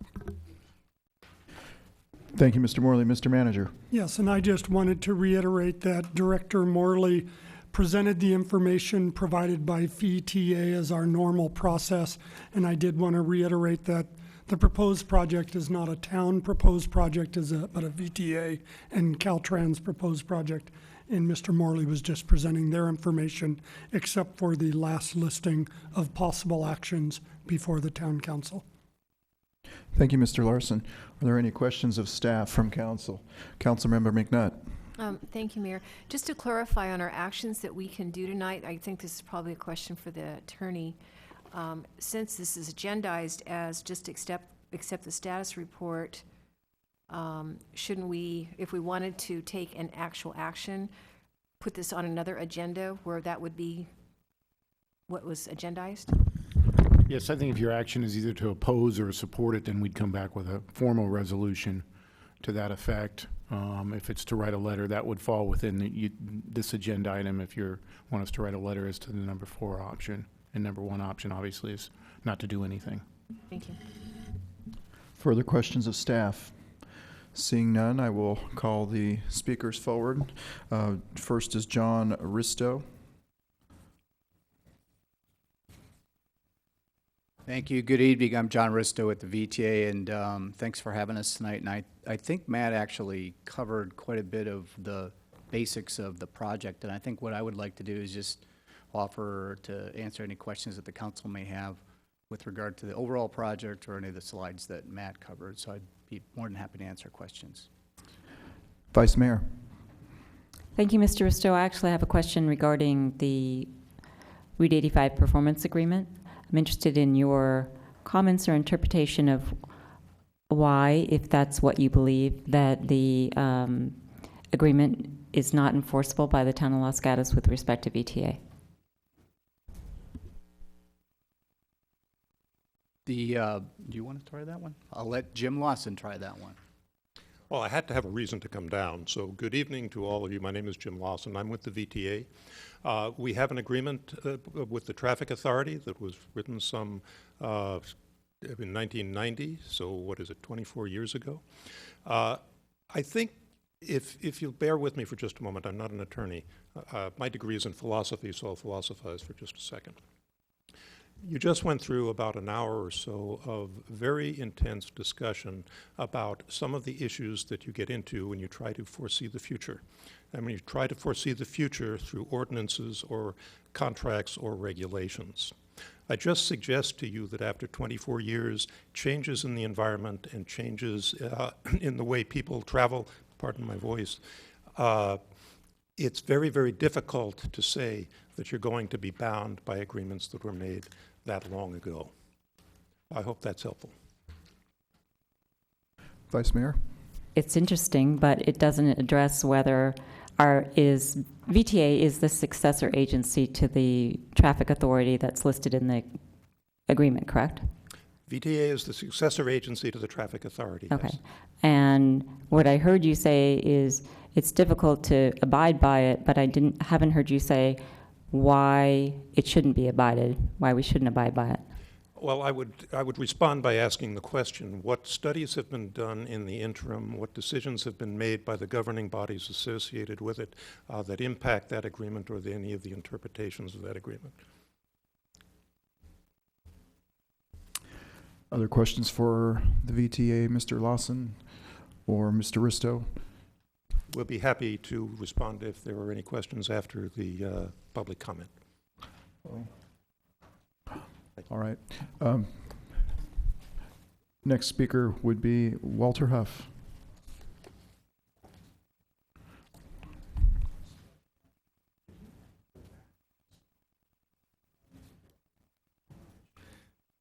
Mr. Mayor, could I ask a question while they're negotiating? Go ahead, Mr. Brzezinski. Will there be another opportunity for us to actually have that discussion with the representatives of VTA at the end of the public hearing, or is this it? Because there may be some issues that we would like to address that arise as a result of our public's having comment. Let's see what the public says, and we will decide at a later time. Mr. Huff. Honorable Mayor, council members, I'm stuck in the same problem everybody else is, and that's trying to get home at 85. I travel probably about 500,000 miles a year. I have a company that used to be based in California that's almost $500 million, and I own that company. I am shocked that we have a philosopher here, and I don't mean to be insulting, but the fact of it is, there's been no thought about this at all. You can't just keep building these roads and expect it to have the same effect or something different. What you need to do is you need to get people out of the cars. And the only way you're going to get people out of the cars, you have to give them some kind of a program, whether it's a tax-based incentive based on how many days that they're going to actually utilize that system. And, you know, we all talk about green, and we look at these and we're going, well, you know, if we just added one more, well, in 10 years, what are you going to do? What you really need to do is study this a little bit, have a little bit of a forethought. I mean, I thought about my company 20 years ago. Did I think it was going to get to where it was today? No, but I had a plan. And I don't see any plan coming out of Caltrans. I don't see any plan coming out of VTA. And there's a better way to do this. And I'm insulted that something that happened 24 years ago that, you know, maybe it is and maybe it's not. I don't want to get into litigation. I certainly don't want the city to get into litigation. But I think we need to look this thing through. I think we need to stop this where it is and have a better plan than what they have. You know, when you go to Japan, for example, it's amazing what they do with bicycles. It's amazing what they do on the bullet train. It's amazing how it works. I have a home in Savannah, Georgia. I can actually get on the train of an evening at midnight and be in Washington, D.C. the next day on a train. I don't have to go to the car. It's enjoyable. And we don't have that here. The one thing that we need to do is to take a look at this much more. And whether we build 5 miles from this or whether we build 2 miles today, it's better than building 10 miles of just a roadway of concrete. You know, I think Mr. Lawson said it tonight, the young man with the award. He used the word genesis. And I think he was right on. We need to have a genesis of something here tonight. And I think this would be a good place to start. Thank you very much. Thank you, Mr. Huff. Next speaker is Nicholas Radoff.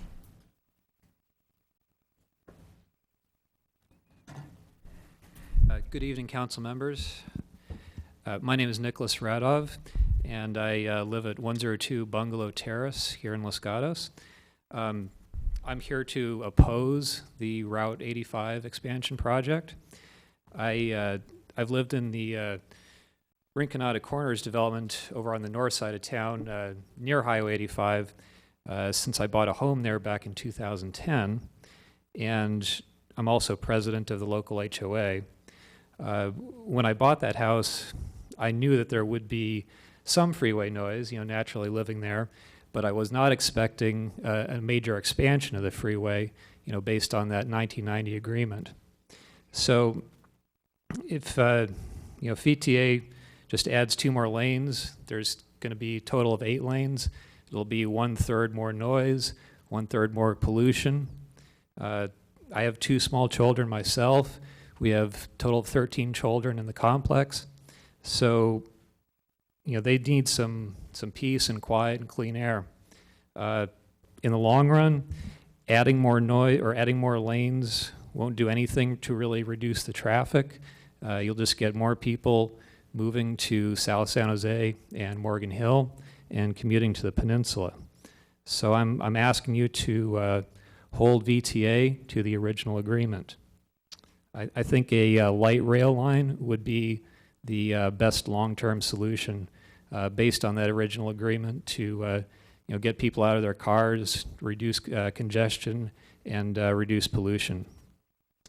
So I'd invite everyone to come and actually visit the north side of town, the Rinconada neighborhood during rush hour. Hear it, see it for yourselves, as Councilmember Przinski did last week. So, thank you, that's all. Thank you, Mr. Radov. Next speaker is Lee Pennington.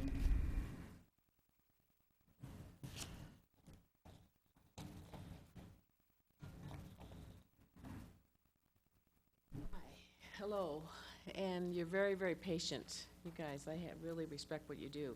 I wouldn't have that kind of patience.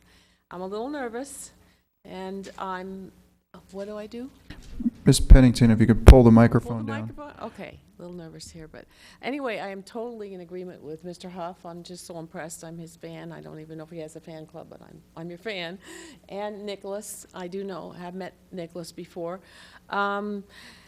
totally agree with what they say. We need to stop and really take a breath here.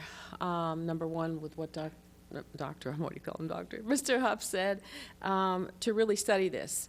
You know, Chicago has an L train, New York has a subway. We have an issue with traffic, but so what? All the big cities have an issue with traffic. There are alternative routes to go besides 85. You can go on Lawrence Expressway, you can go down to Blossom Hill, and you can go on 85. We're getting it in our neighborhood 24/7 noise. I'm 2 blocks from it, and I'm sleeping now with 6 lanes, not 8 lanes, at 5 in the morning with earplugs in. I have my window open, everything's shut, but one window, right, like this, I can hear the traffic. I'm 2 blocks away. Like Nicholas said, 33% more noise. That's on the downside.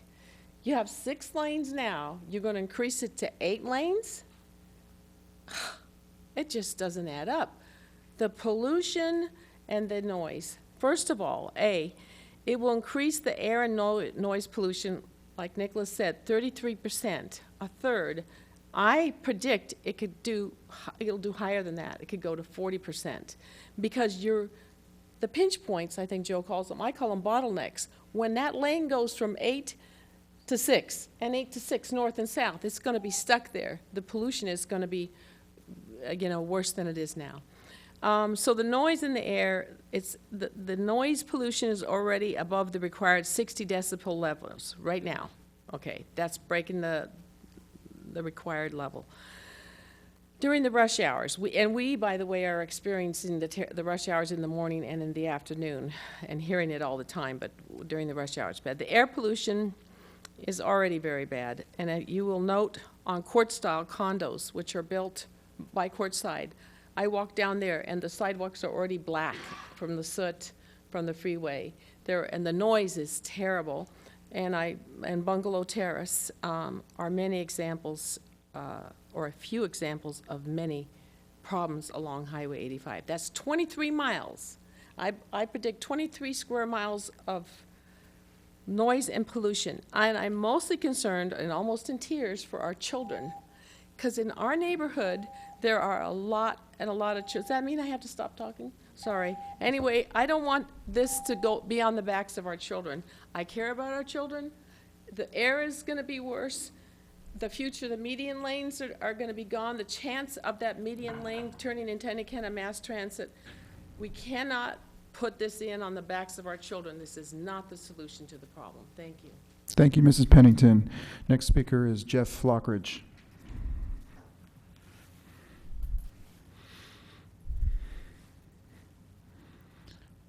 Jeff Lockridge, 109 Paseo Laura. This is actually one I can talk about because I live right on the other side of a sound wall where one of these decibel readings was taken, and I have a hard time believing that there will be no change whatsoever from my front yard. The next door neighbor is where they put the sound meter. Not possible. Because right now, if it's a humid day, if it's raining, a completely different sound. We're at the corner of Highway 17 on one side of us and Highway 85 on the other.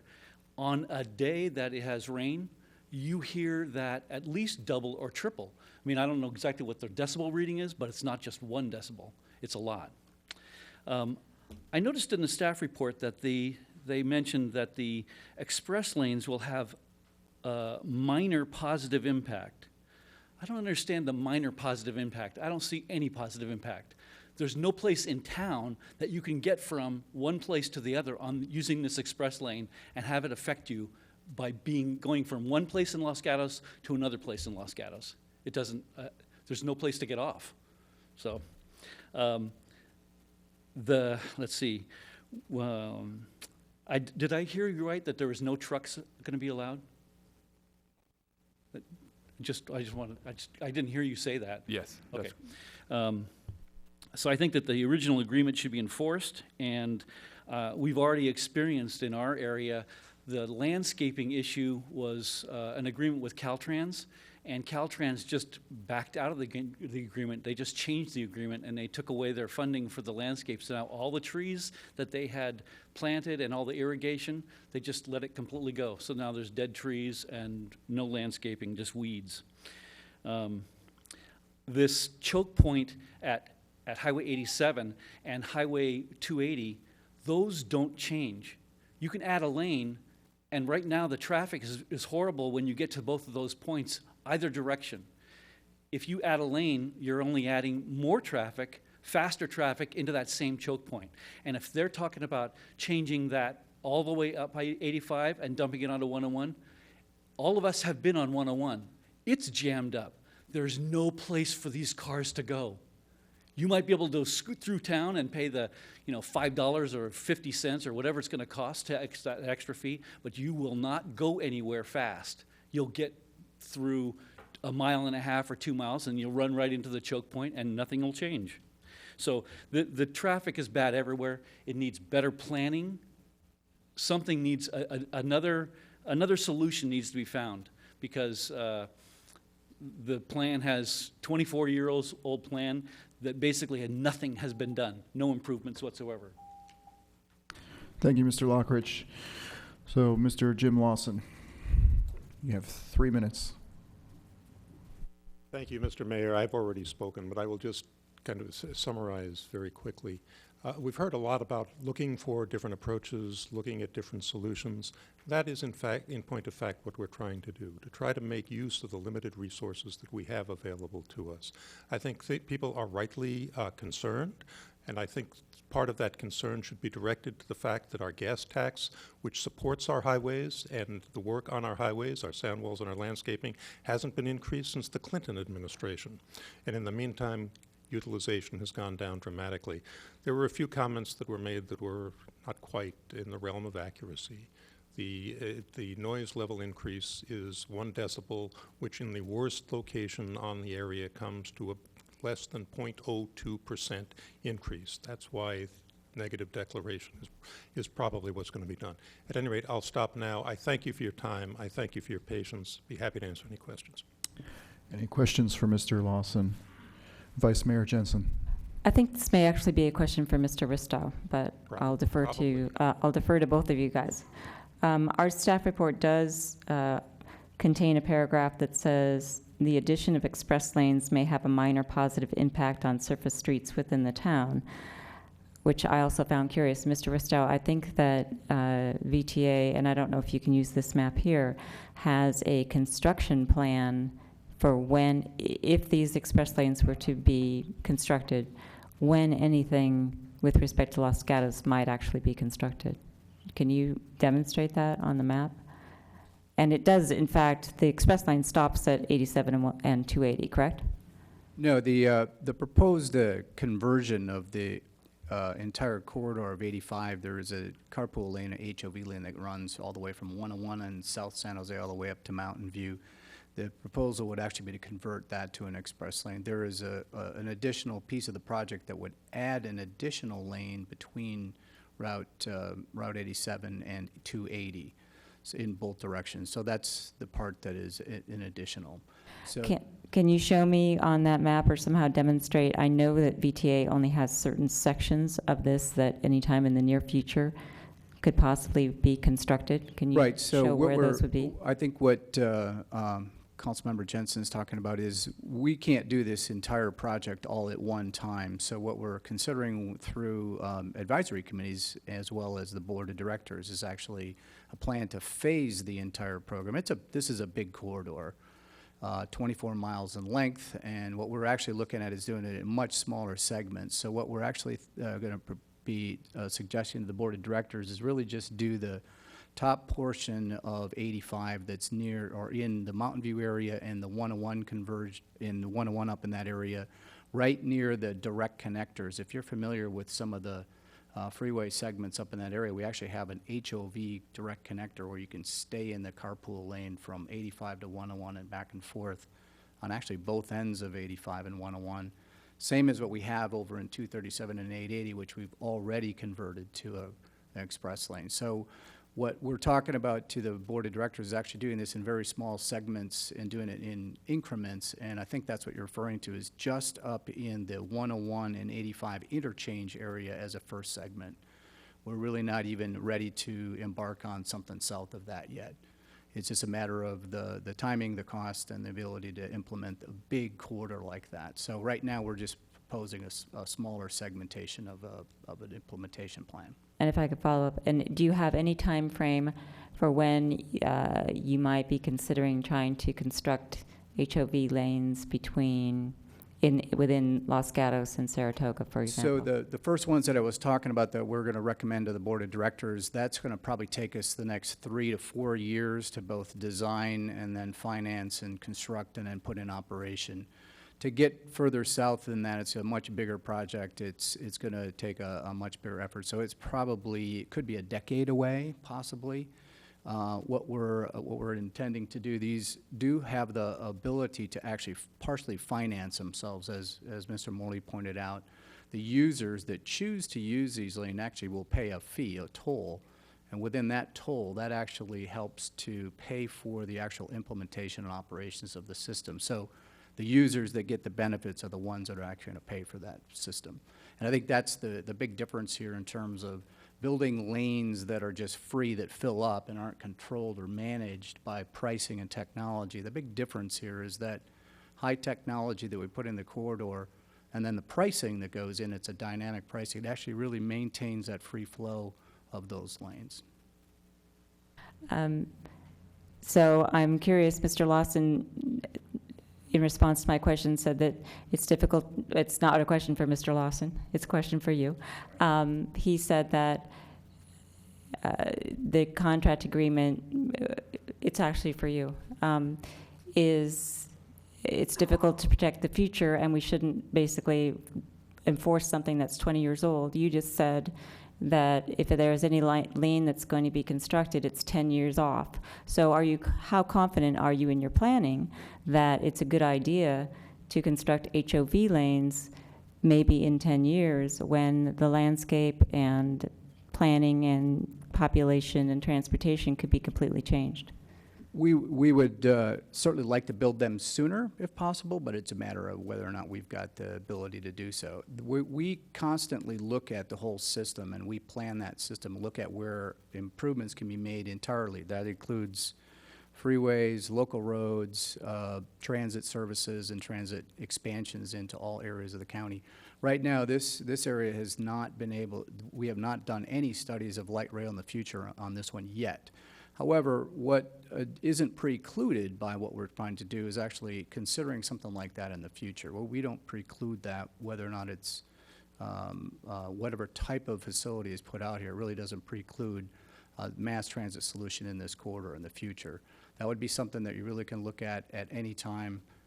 We'd be more than happy to consider those kind of things, but right now this is the near-term solution that actually has a funding source to actually put in place some pretty great benefits. So this is what we're proposing to do right now. Councilmember Spector. Thank you, Mr. Mayor. Given what I'm hearing now, which is that there are thoughts to segmenting the development, that we might be looking at 10 years out, that there are funding issues. How, if in any way, does that impact the town of Los Gatos agreement with the VTA that requires our agreement to move forward? Would you build around us? Well, as I answered the previous question, what we're working on first is those segments that are outside of the town of Los Gatos area. It's actually north of 280.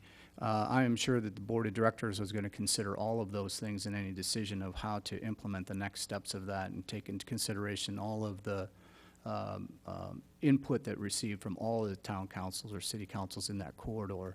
I can't answer that really. It's a policy decision, but we're implementing it in phases, and when we get to that step that would be down in this area of 85, I'm sure the board of directors will take that in consideration. Councilmember Brzezinski. Yes, for full disclosure, Councilwoman Jensen is on the VTA Policy Advisory Committee.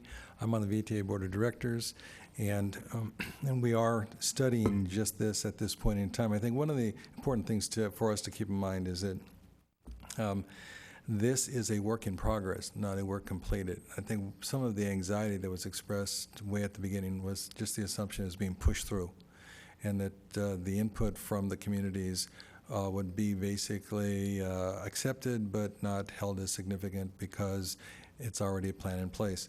And knowing how this is evolving, I think that it's good for us to realize that this is not a plan that's locked and loaded at this point in time. And I'd like to address to both Mr. Risto and Mr. Lawson the possibility of some evolution of this taking place as we continue to listen to the West Valley communities.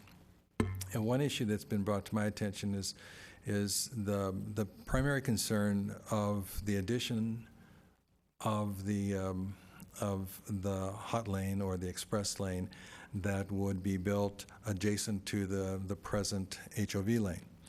And given the fact that the two segments, 101 to 87, 101 north and down to 280 would be built as express lanes or toll lanes at this point in time as the first segment, what would be the potential to consider just extending the current HOV lane as a toll lane? That's the first question. And then the second question is, at that point in time then, would that allow for the continued evaluation of the next iteration of improvements, such as some means of mass transportation in the median as it exists? The quick answer is yes, and I just want to make sure that the public and everyone and the council understands the environmental process that we're going through right now. Caltrans, as this is still a state highway, is the lead agency for both the CEQA and the federal NEPA portion of this. But what's really important, and I think that's where Councilmember Prasinski's question is heading, is the decision-making body of what to implement and when to implement is really the VTA Board of Directors. We have the statutory authority to implement this express lane system. So the policy decision on what to implement, do nothing, or implement in phases or sections of it is all within the VTA board. So I think what the council member is presenting is we're doing this in segments, and it is entirely possible that the board could just decide just to do a conversion of the existing carpool lane at this stage. That's actually what we're starting, that Councilmember Jensen was asking questions about. We're actually just starting to do that part of it, just convert. Board could decide not to add that additional lane, although we've environmentally analyzed that board could choose to only just do a conversion and not add the lane. So the board does have that discretionary approval to how to do it, how much to do, and when to do it. So still the policy decision is there for the board to do that sort of thing. If I could have a follow-up on that just really quickly. Mr. Huff made the comment that we need to look to the future and to create a mechanism to actually accomplish what our intention is, which is to somehow reduce the amount of automobile traffic that exists in our valley. We are the beneficiaries of the strongest economy in the world right now. And the deficit of that is we have this tremendous traffic problem that just has been developed in the last couple of years. We all experience it. The arterials through town have increased their volumes exponentially. And so we really need to take a look at the long-range vision. And that would, I think, have to include some form of mass transportation, as was originally proposed for that median. Now, mass transportation doesn't mean light rail. Mass transportation could mean some other methodology, such as bus rapid transit, or some more contemporary method that would be less expensive and provide the same service. So I am very appreciative as a member of the board to know more now than I knew 2 months ago about where we are in the process, and to appreciate some of the flexibility that's now being demonstrated by our executive team on VTA to allow us the opportunity to express what we think is in the West Valley communities is potentially a little alteration of the direction of travel as initially presented to us. Any further questions for the VTA folks at the podium? Seeing none, we'll close the public hearing. Thank you, Mr. Mayor, members of the council. We appreciate your time and consideration. Thank you. And we will get on to council discussion on this matter, if there is any other council discussion. I have one question for staff. As I look at page 4 of the agreement between the town and the former traffic authority, it says, in addition, the traffic, this is the bottom paragraph of page 4. It says, in addition, the traffic authority agrees to provide an agreement between the town and Caltrans that will enable the town to close the local streets at the connection to the southbound on-ramp onto Highway 17 at South Santa Cruz Avenue when Route 85 or Highway 17 is congested. The purpose of the warning sign and ramp closure is to prevent traffic from using town streets to avoid traffic congestion on Route 85 or Highway 17. In the history of our agreement, have we ever employed this mechanism to eliminate traffic on our surface streets? Not that we're aware of. Not that we're aware of, but it's technically in our agreement that was prepared in 1990. That's correct. One of those things in the agreement. Okay. It is something we would like to identify where it fell off. The only thing I think we've heard so far is it may have been a Caltrans issue as well, but we haven't reached out to Caltrans yet. That it may not be an enforceable clause, but given the council's action and direction tonight, we may or may not follow up on that per your direction. Okay. Thank you. Councilmember Spector. Thank you, Mr. Mayor. Question of staff.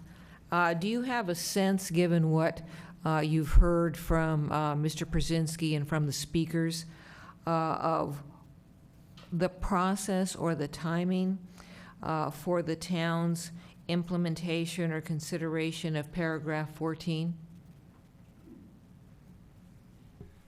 If the council takes no action, then your staff would be looking for the VTA response or the Caltrans response to the environmental document that we anticipate will come forward in summer. You may recall in the letter that staff submitted for the environmental review, we identified paragraph 14 as something that needed to be responded to. If the council wishes to in the future exercise the town's authority per that clause, is why we gave you the option of authorizing the mayor to address that issue directly to VTA to seek a definitive response from VTA rather than conjecture through this public hearing. Do I understand what you're saying, that you've already put the issue forward as part of our response to the environmental document? Correct. And okay, so would you assume, one, that you'd be getting a response from VTA, and two, if so, when? All environmental documents and comments have to be responded to. We've been informed the anticipated response timeline is summer. So we would anticipate some response from VTA on that comment we've submitted by summer. Maybe this is for Mr. Schultz, but do you, would you see any prejudice to the town council, if we were to wait until you obtain the response from VTA Caltrans on our EIR comments? No, I don't think there'd be any prejudice, but I also believe that your comment from an EIR is not going to be a definitive answer. It'll probably state something to the effect that that's not an environmental question, it's a legal question, and so your comment probably won't get to the answer you need until you actually formally write the letter. And Mr. Mayor, may I just, one more? What, if any, recommendation the staff have as to when we should raise the issue so that we could get a definitive response? It's an open question, so there's no detriment I see to raising the issue now versus later. I do know that the West Valley Mayors and Managers Group has discussed this issue previously and will be discussing it again. So there could be possibility for a joint communication from various communities or a standalone one from Los Gatos. I see no detriment to authorizing the mayor to submit the letter now asking for a definitive answer as identified in the desk item today. Vice Mayor Jensen. Mr. Mayor, if now's the time to comment on that. One of our options is to authorize the mayor to send a letter, and we don't have the letter or the comments that were sent with respect to the EIR, do we? Yes, you do. I haven't seen it. It's Where- attachment 2 to the staff report.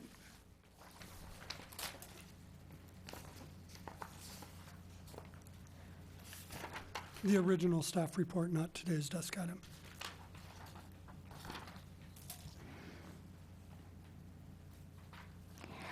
Okay, so thank you for directing me to that. I don't, my reading of that, I agree with Mr. Schultz. I don't think that's going to give us a definitive answer that we're talking about tonight.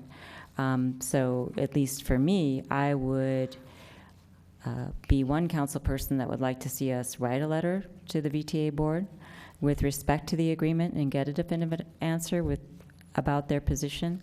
What I've heard is that we have 10 years, that they're flexible in planning, and that ultimately the board is going to make a decision. So to the extent that we can write a letter that indicates that we have an agreement in place, that we want to know what their response is to enforcing it, and to that extent that we want to have it enforced, potentially influence the direction or decision of the VTA board with respect to Los Gatos, I would urge the council to ask for that.